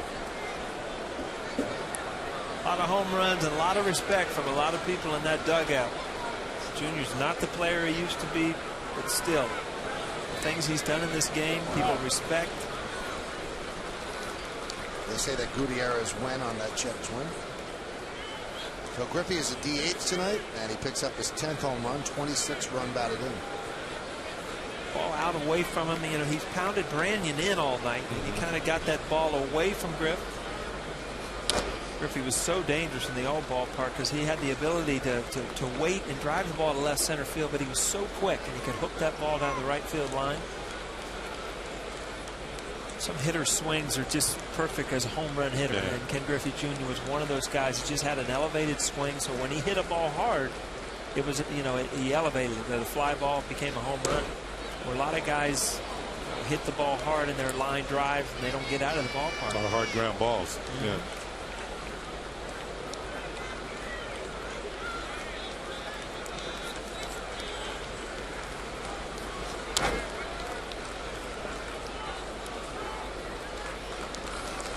I told you Andy struggles here at home. He's allowed 12 home runs this year. 10 of them, including Griffey's obviously, have been allowed here in the Bronx.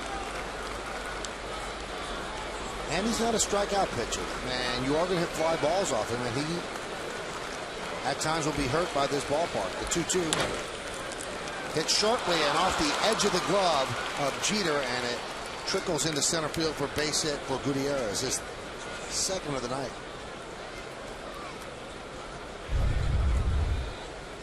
Get a curveball out, up over the zone. Gutierrez, I mean, we talked about him last night. Good, solid player. He's putting together good at bats, good defense. Just out of Jeet's reach. Get a chance to play every single day. That wasn't the case in Cleveland, where they had Grady Sizemore at center field, and so Gutierrez wasn't going to play much center. No. So Dave Island goes out and has a talk with Andy Pettit. Andy's thrown 81 pitches. We talked about that before. I mean, in the minor leagues, certain organizations can be, you know, just a horrible thing for certain players, but you always got to remember that there's other teams and there's other jobs, and if you're good enough, you'll find a spot. And it's almost, if you know other organizations, I mean, you play against them, you can see the competition on the other teams, and you can, they don't have any outfielders over there. And how many times did you hear that in the minor leagues? Yeah. Back to, you know, I could be starting for this team. Well, you're not on that team. So, you know, go out and hit your 300 or do what you're supposed to do. And you might get on that team. Right.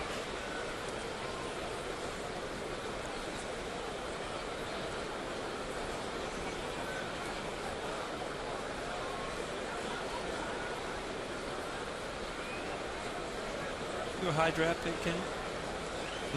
Yeah. So when you went to rookie ball, you felt like, you know, the organization had a plan for you. I started in A ball. Yeah. And there are guys, you know, that come in, and let's face it, there's 4 or 5 guys on the team that they have plans for, and then there's the fill-ins around them, and you really have to turn some heads if you're one of those fill-ins. So, but there's been plenty of them. You look back at guys like Mike Piazza, guys that, you know, were drafted in the 40th round or whatever, become superstars. Don Madden. Yeah.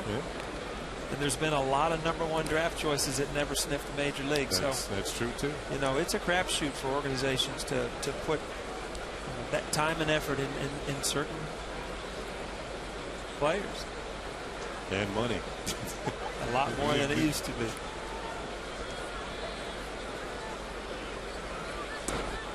And sometimes organizations will make decisions based on that because they have so much invested in the first-round draft pick. They'll try to see things that might not be there. Let's put it this, you're right, Michael, because those guys are going to get advanced if they show anything. Right. And the other guys have to sparkle. Well, they have to outplay them. Yes, by a lot. By a lot.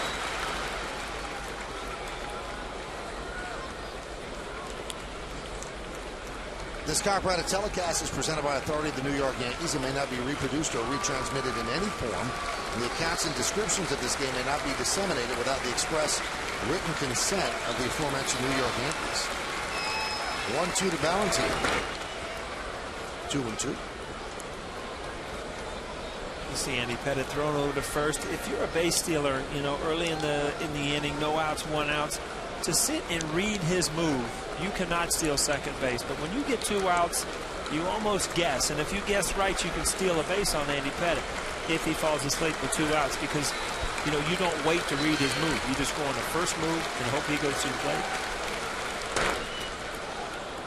Runner was going on a 2-2 pitch. He's out. He thought it was 3-2, and he jogged towards second base, so he pulled a rock, and the Yankees took advantage as Posada gunned him out. He's looking around and goes, I thought it was 3-2. You can see he's taking off. He thinks that's ball 4, but it's not. And a heads-up Cano and Posada taking the task.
First pitch to Mark Teixeira is upstairs 1-0. Game is tied at 2 as we go to the bottom of the 6th. Heart of the Yankee order coming up against Washburn. Grounded and through for a base hit. Well, I had a feeling he'd be right on time before the night was over, and he got one that he ripped through the hall. So Teixeira, with his second hit of the night, you can see his pitches up. And most of the night, Washburn's had his pitches fading or cutting in, and this one's up in the middle. And I think it's a product of leading off the inning because he doesn't want to walk it. And there's a base hit to get things started. 2 hits for Teixeira. And that'll bring up Alex Rodriguez. Alex did some community work today. He actually visited Washington Heights for the first time since he had moved away as a preteen. There were about 1,000 people in the streets to see Alex. And he was joined by Cody Ransom and Yankee GM Brian Cashman.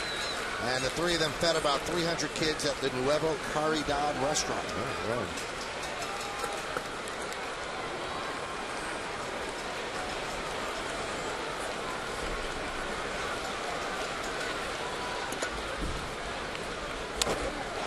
High drive, center field, deep.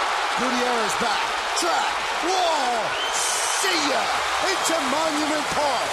A long home run by Alex Rodriguez. A 2-run shot. And the Yankees lead 4-2.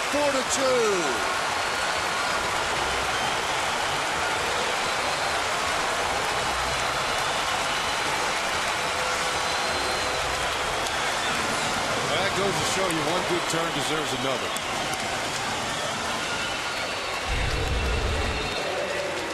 Again, you see everything behind the baseball. Good extension. Don't try to pull it.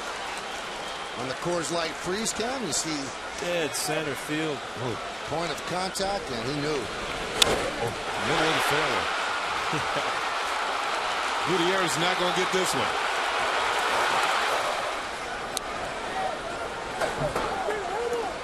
That's A-Rod's 7th home run lifetime against Washburn. He has 4 home runs in his last 7 games. 13 home runs on the season, now has 41 ribbies. Pitch outside. Yankees going with the quick strike offense tonight. 3 home runs.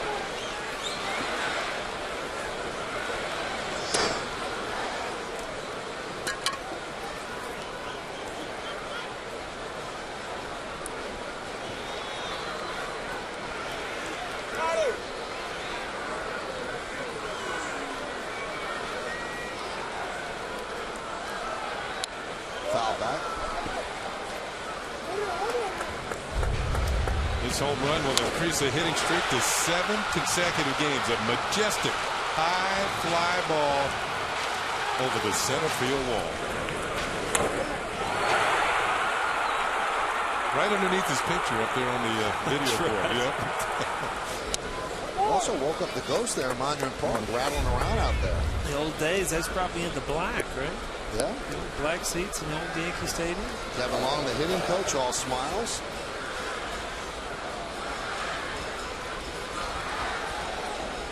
Get the feeling one of those days they're going to rearrange those numbers. Yeah. Swing and a miss. Posada way out in front. Come on, Robbie, get on there. Jared Washburn, one of those guys, he's a competitor. He's got an ego. I mean, he's not going to pitch around Alex Rodriguez, even with the success he's had over his career. But in a close game, you know, I think that you can't let a guy like Alex Rodriguez beat you. Not when he's had the success he has in the past. But big 2-run homer for Andy Pettitte to take the mound again. Slow roller back to the mound. 2 outs. Yeah, I think one of the reasons why he pitched to him because Teixeira got a leadoff single, and he didn't want to put 2 men on base. You know, it's so funny that you see him starting to turn around, and you know the history. There's 7 home runs, Michael. I mean, that's a history. That's not a couple. I mean, that's not a couple good swings. So it's Miguel Batista, the veteran. He has been around a while. I remember facing him. Many times have been. John Wetland right in front of him, the new bullpen coach. I think Wet, he's gotten a lot of attention since he's been in town, and I think it almost surprised him that, especially with all that has happened in the last couple of weeks, or last week with Mariano, that he was the guy that kind of helped Mariano get to where he is, showing him how to close, and talking to him in the bullpen. Popped up in the infield. Woodward makes a play on the mound for the final out of the 6th. But the Yankees retake the lead. 2 runs on 2 hits. The big hit, a home run by Alex Rodriguez into Monument Park. His 13th of the year for 2 Yankees.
Break time for a fresh brewed cup of coffee. Yes, we get our Green Mountain K-Cup coffee system from the same people who bring us our office supplies. WB Mason, who but?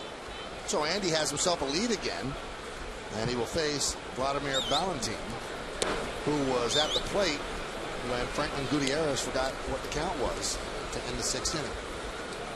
Paul, you ever done that? Oh, yeah. I don't think there's anybody that has taken the field that hadn't done it once or twice.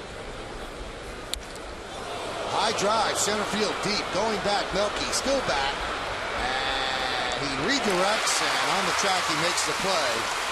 One away. The wind is blowing pretty hard in from left field, and you can see the wind took that one just a bit. Again, the ball's hit, gets up in the air. Michael, you talk about the wind. You see Melky going back to the wall. I don't know if that's your ideal path. He turned a few times, but the good thing about it is when he looked back, he caught path of the ball, made a few minor adjustments. Melky, it's over here. Yeah. Thought he was going to throw the fair catch up there. There's a strike to Chris Woodward. I can remember on a pop-up, I thought there were 2 outs. I just started hauling around the bases. There was only one. More, you know when it happened more was when you're out there defensively and you get a strikeout and you put your head down and start running in, and then about halfway and you notice nobody else is running in, and you kind of make a little loop and hope nobody sees it. Cheat usually costs you or somebody. I think it was in last night's game. Was it? I saw a highlight today where the Red Sox infielders ran off the field into the dugout. There was only 2 outs. They had to all go back on the field. Yeah, that was last night's game. That's hard to have all 4 people have the same brain cramp. How close we are, Michael, out there.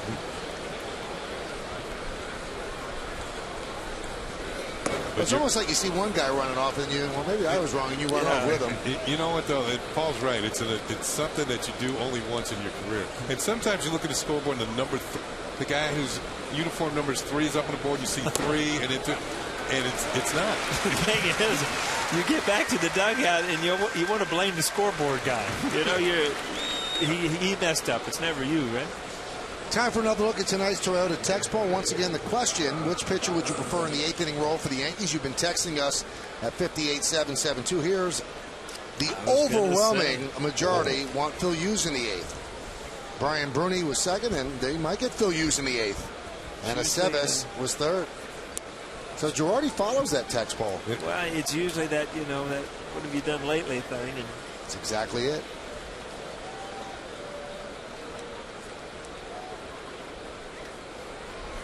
See, the thing about that, though, they're going by what happened in last night's ball game, and Bruni gave up a couple runs to tie the game.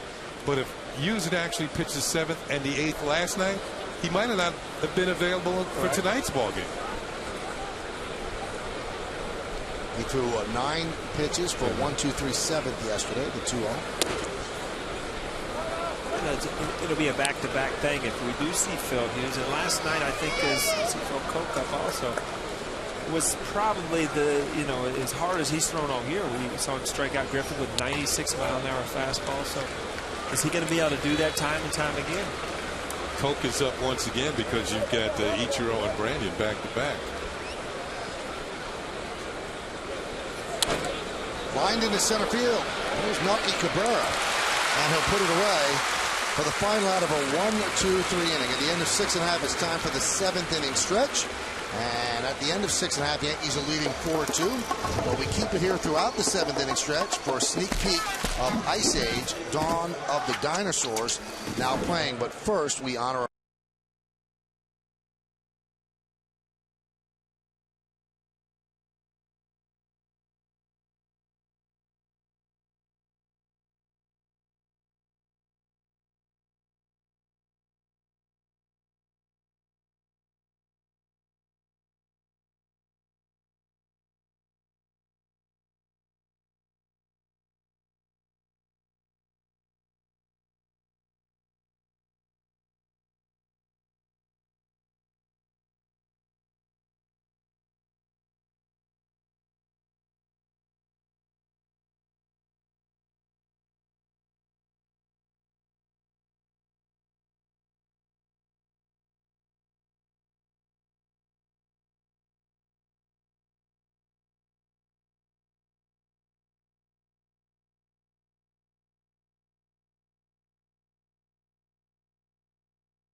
4-2. Melky Cabrera is going to lead it off for the Yankees. Melky has a home run in 2 trips. You can see the totals on the scoreboard. Jared Washburn's still in there. Deals a little bit low for ball 1. Got a home run and a replay. Got to watch it a few times go over the pole. Melky ties his career high with his 8th home run. And pitches outside. So 2 balls and no strikes. Be Cabrera, Ransom, and in the top of the order, and Derek Jeter. Here in the bottom of the 7th inning. The fans all settling back in their seats. Following the 7th inning stretch. High fly ball, deep left center field. Gutierrez is there and makes the catch, and there's 1 out here in the bottom of the 7th inning.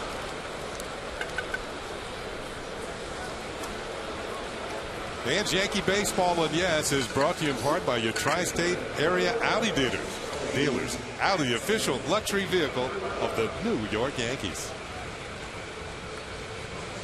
So 1 away here in the bottom of the 7th inning, and Cody Ransom trying to extend his 7-game hitting streak.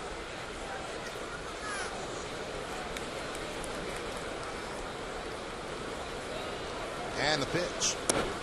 It's unusual to hear you say that, Michael, because we know he's just come back to the active list. Out with that quadriceps strain, but with a 7-game hitting streak. It is amazing. The quadriceps seems to be the new injury that really takes a long time to heal. Right now, Jose Molina is trying to come back from that. I saw Jose today. He's going out tomorrow, isn't he? I think he's going to Pawtucket tomorrow. That one is driven to center field. Gutierrez is there. 2 away. Hey, live Yankee games at the beach, live Yankee games at the office. Now you'll never miss a live Yes Network Yankees game again. Starting July 8th, Bronx Bomber fans will be able to watch live Yes Network Yankee games on their personal computers and laptops. If you're an Optimum Online and IOTV customer, go to yesnetwork.com to get more information and sign up for your subscription now.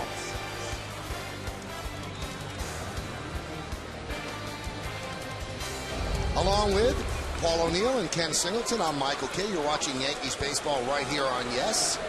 We thank you for joining us on a beautiful Wednesday evening in New York City. The Yankees with 3 home runs have put 4 runs on the board against Jared Washburn.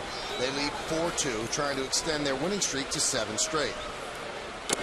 Jeter swings and misses. I think the Rays had a 7-game streak end today. They lost to Toronto. I think they ran into the rookie Ricky Romero. Boston, after a horrible loss last night, ended up coming back and winning again today.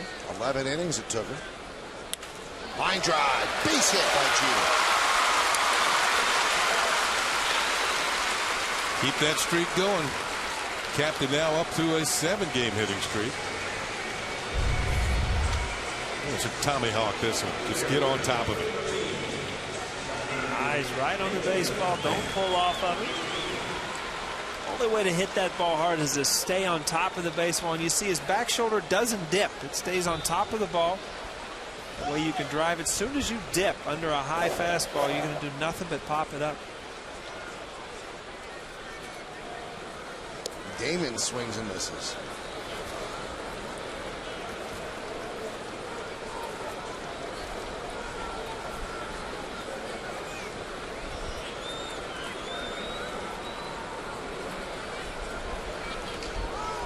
Slow breaking ball upstairs. 68 miles an hour.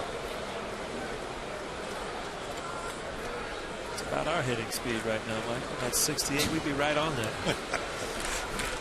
That might be a little behind. 99 pitches for Washburn. This will be the century mark pitch. And it's popped up. Washburn's done a nice job, but he has allowed those 3 home runs. The wind takes that. Woodward stays with it.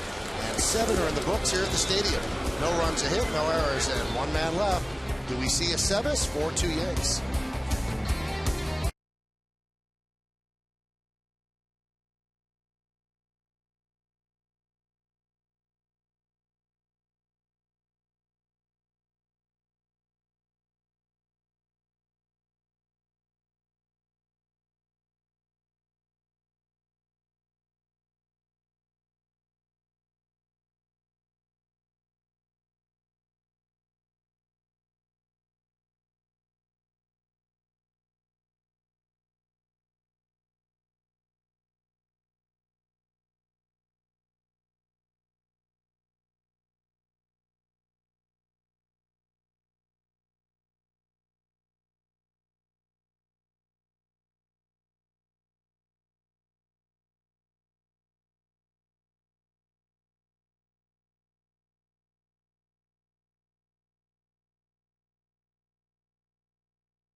Going to go back to the 5th inning with 1 out. See Melky Cabrera. Long, high, deep drive. We had to wait a while for a couple minutes for a replay, but it ended up being a home run. Melky agrees with the umpire. It's a drive of the game, Michael. A drive of the game, a little bit delayed celebration. Don't want to get too excited till it's official. And it took 2 minutes and 25 seconds to make it official. This is also official. Joe Girardi makes the call to the bullpen, brought to you by AT&T, Your World Delivered. And he's calling on Alfredo Aceves to relieve Andy Pettitte. Well, you can close the game, close the book on Andy Pettitte, but, I mean, there's really one word. I mean, he was solid. He left 1 pitch out to Junior, and they didn't turn a double play when they had a chance, and he threw a complete solid game for the New York Yankees tonight. Good curveball, good fastball, good control. Now, this could be one batter for Aceves because Koch's still warming up, and you have Ichiro and Branyan at the top. That's why they didn't bring in Phil Hughes, because they're going to match up here. They didn't want to waste Hughes on just one batter, so they'll get Aceves to try to get Cedeno, and then in all likelihood go with Koch for the 2 lefties. 1-0 outside.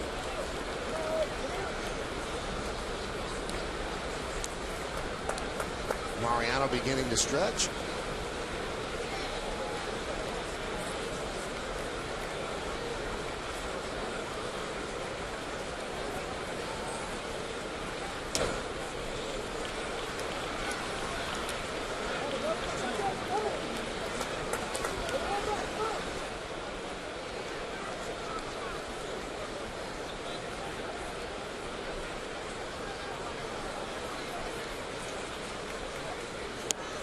There's a strike.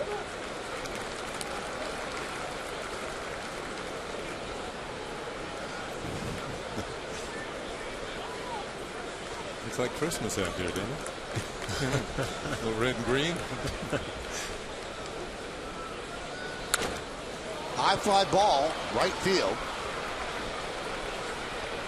Wing takes it toward the line. Swisher puts it away. 1 down.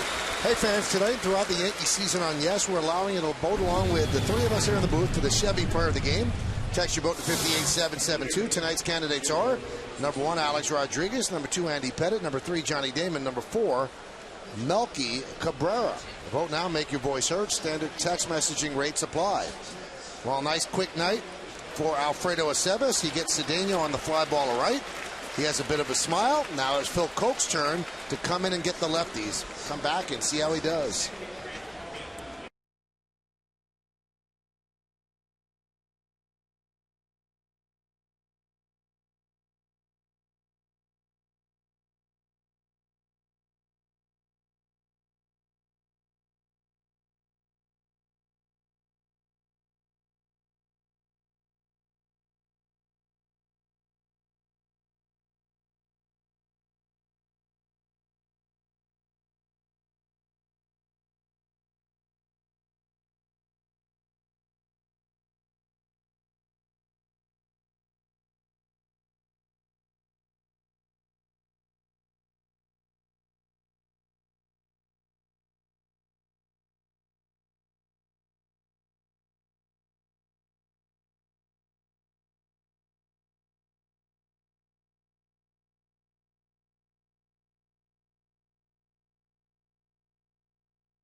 Stick around for a special Yankee Steiner Memories of the Game. See some of the unique collectibles from the original Yankee Stadium, including commemorative stadium seats and sod. It's a special Yankee Steiner tonight after the postgame, only on Yes.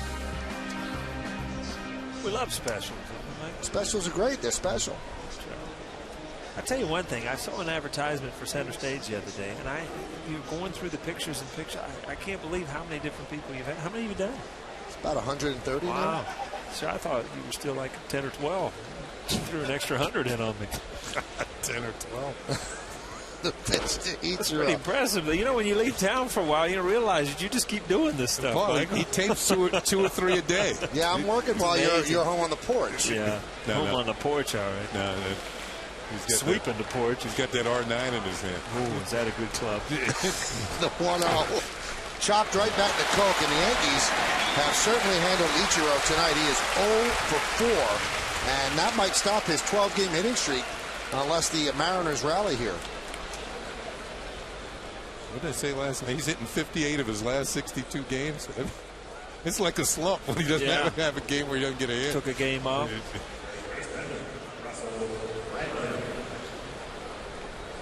That's going to bring up Russell Branyan. Now, these are the 2 players that Coke faced in last night's game. He pitched 2/3 of an inning. He got Ichiro to fly out, and then he struck out Branyan. I wonder about the wisdom of stacking them in the lineup. What would be the harm of having Lopez bat second and then just split up the lefties? Don't make it so easy for a manager to match up that lefty. Well, you know, I think one thing, Branyan's having such a good year, and when you look at his stats, I looked at him last, he's hitting 300 against lefties and righties. Yeah. But you're right, Michael. The odds would say that bringing in a lefty out of the bullpen who's pretty good to match up with these 2 guys makes it more difficult. Although Ichiro's hitting like 370 against lefties. Right.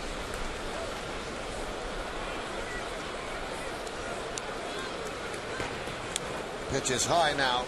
Entering tonight, Coke's last 14 appearances, 12 2/3, 14 strikeouts, just 5 hits, a run, and 3 walks.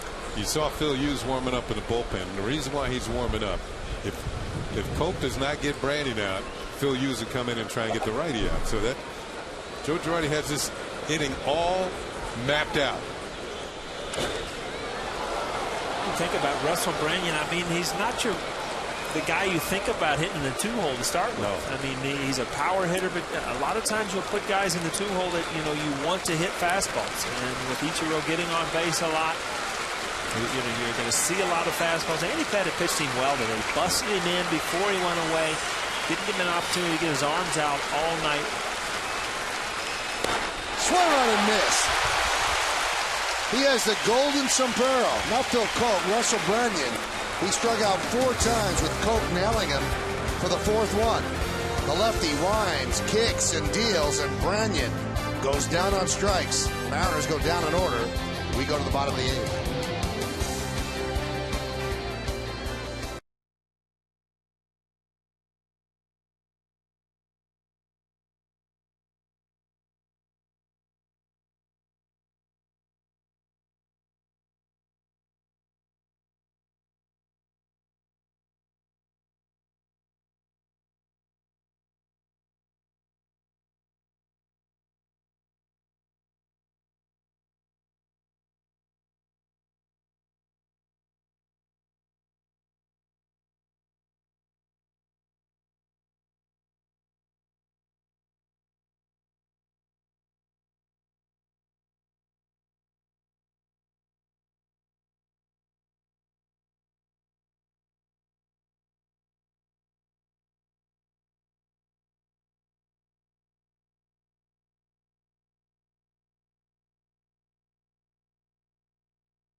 It's like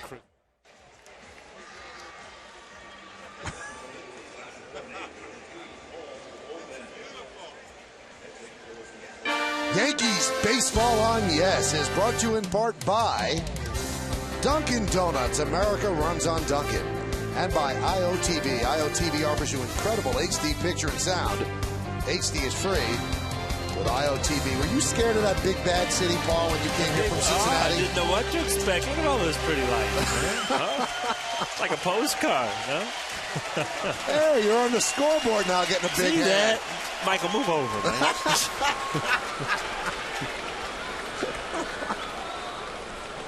Here's Mark Teixeira and Miguel Batista on in relief of Jared Washburn. You know, this game has kind of worked out the way most games have worked out for Jared Washburn this year. 7 of his 14 previous starts, he'd gotten 2 runs or less in the way of support, or 3 runs or less in the way of support. So this is kind of the norm. And he's the American League pitcher who gets the lowest amount of run support. Again, he made a couple mistakes, especially to A-Rod. I mean, he challenged him and A-Rod took him deep. But, I mean, he's a solid pitcher. I mean, he threw a good game. He had people off balance. I mean, it's almost the same scouting report that we gave when Andy Pettitte closed the book on his night. I mean, just a pretty solid performance. Just knowing that, you know, you're pitching for the Seattle Mariners, you're not going to get a lot of runs. Puts a lot of pressure on you as a pitcher. Well, you faced Miguel Batista. He's been around a long time. Yeah, he was starter, reliever, several different teams. He started in that 2001 World Series. He was in Arizona.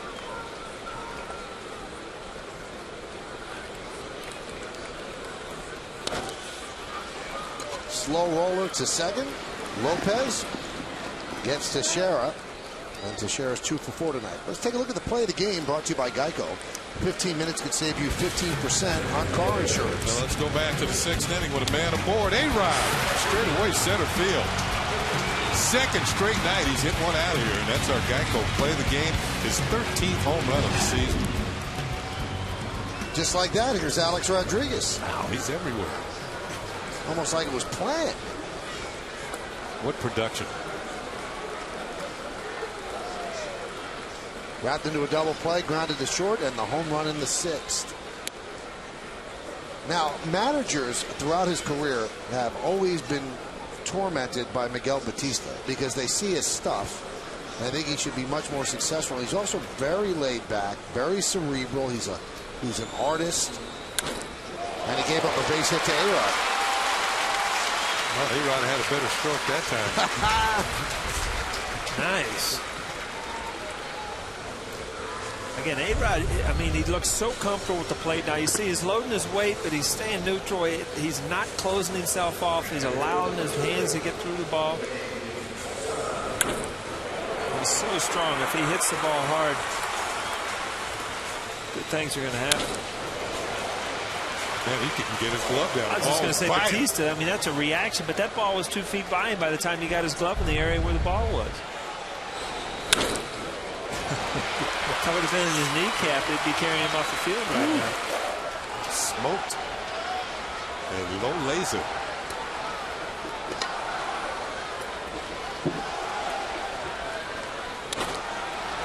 This could be an inning-ending double play. There's one, and Posada is doubled up 4-6-3. So Batista works a scoreless 8th inning. Last licks coming up for Seattle, and they'll have to do it against Mariano Rivera.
Gosh, what an arm. You knew he was going to be something obviously special at the back end of ball games. I was talking about him yesterday to another reporter, and he asked, did you think he'd ever save 500 games? I said, I don't think we set out thinking that, but I just, when I saw Mo, I just went up, gave him a big hug, told him I loved him, and I'm proud of him, and told him to go get another 500. I don't think Wetland wants him to get 502 tonight, because if Mo nails this down, he will beat Wetland's team for the second straight night with a save. Now, Mariano gives a lot of credit to John Wetland, calls him his mentor, said he learned how to be a reliever working under Wetland in 95 and 96. So he's going to try to protect the number on his back, a 4-2 Yankee lead. Speaking of numbers, 501 saves for Mo, most in the American League all time. It's going to be tougher to catch Trevor Hoffman, who's pitching for the Brewers this year and actually doing a very good job. But Mariano's just trying to nail down these saves one by one. They'll face 3, 4, and 5 in the Seattle order, starting with Jose Lopez as the Yankees lead 4-2. Yankees trying for their 7th straight victory. And there's a strike. Wetland was no slouch himself. He had 330 career saves. So when you talk about the Hall of Fame, obviously Mariano Rivera will be in the Hall of Fame because he also has World Series. He's pitched on winning teams. But how far do you go down that list? Top 2, top 3, top 5 that are Hall of Famers on that save list? I mean, Trevor Hoffman. I don't know if Lee Smith, or I don't know if John Franco did it. Yeah, I mean, how far do you go down that saves list before? It's a tough call. It's been something that writers struggle with. You know what it is? I think the relievers are just now starting to get their due. And when Raleigh Fingers went in, a few years back, it was primarily because of his postseason saves and all that sort of thing. But Goose now, and then Bruce Sutter got in. So now I think closers are starting to get their due.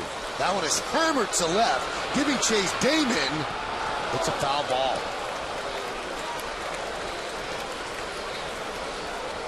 See, Mo, and I talked about it last night with Joe Girardi. Says that you really have to be careful. Now look, you see this ball just took foul.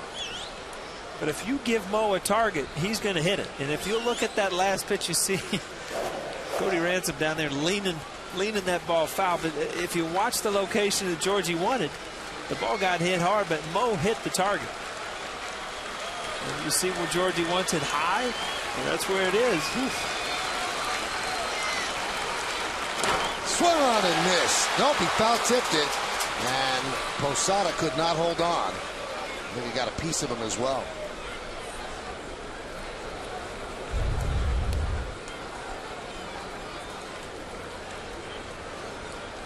Might have jammed his fingers in the gloved hand. Thumb. Base of the thumb.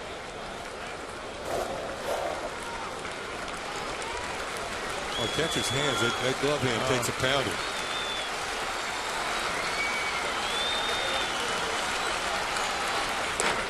Not too many catchers that don't have kind of nerve damage and thumb problems. And in slow motion, you don't see the velocity of that ball. And it was funny when we were talking to Yogi yesterday. He said that he had broken hands and stuff, never catching, which surprised him. But catchers have all kind of problems catching that ball off the thumb. The 2-2. Grounded to third. Cody Ransom fields. And there's one away.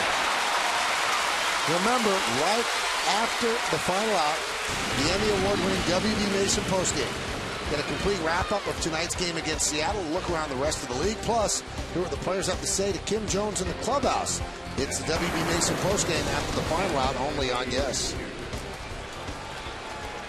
I didn't see the WB Mason band today. We playing a little golf? We talked about I was in the same spot, same area, hitting some golf balls. Guy must have taken a different route. We talked about it yesterday. I saw that truck drive by. 4 for 11 Griffey is lifetime against Mo. Griffey's had a good night. 2 for 3. A home run, a single, the pitch. Foul back. Let's take a look at Griffey's home run. This came in the 6th inning against Pettit. One of the few pitches, and he got out over the plate. Griff quick enough to get to it, and again, he's always been able to hook that ball. makes him a home run hitter. Yes, it did. No doubt about it.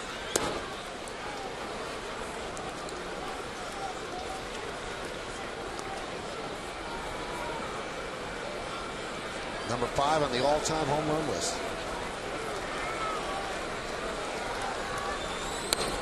Grounded foul.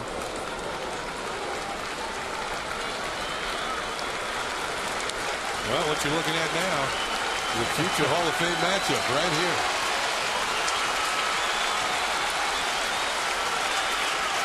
There's a couple of speeches to be made.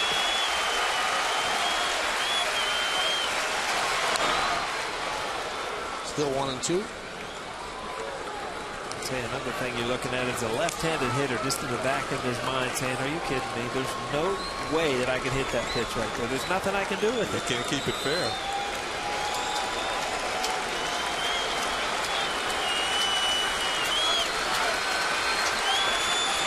And the pitch.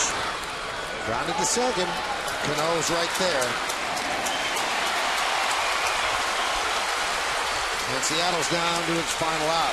Time to announce the Chevy part of the game was voted on by you, the fans, and the 3 of us here in the booth. Well, Andy Pettit, I mean, he had good stuff all night, and it just busted people inside. He had a good curveball, good fastball. The big thing you see that in strikeout pitch. The big thing here is to think he did it in Yankee Stadium, where he could get that monkey off his back. He can start to pitch well here time and time again. He's also poised to pick up his 8th victory of the year. That would lead the Yankee staff. Here's Franklin Gutierrez. And the pitch is inside from Rivera. Rivera pitched on Sunday, off Monday, pitched yesterday, pitching again today. Yankees on a bit of a run, and the games haven't been blowouts, so Mariano seen a lot of action.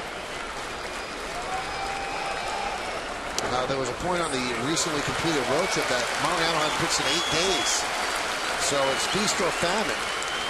So the greatest reliever of all time has a 1-1 count on Gutierrez. 1 out away from nailing down the Yankees' 7th straight win before a crowd of 45,285 here in the Bronx. And the pitch. Slow roller, fielded by Ransom. This should do it, and it does. Yankees win 4-2. Save number 502 from Mariano Rivera. They win their 7th in a row. And they have not trailed in a game.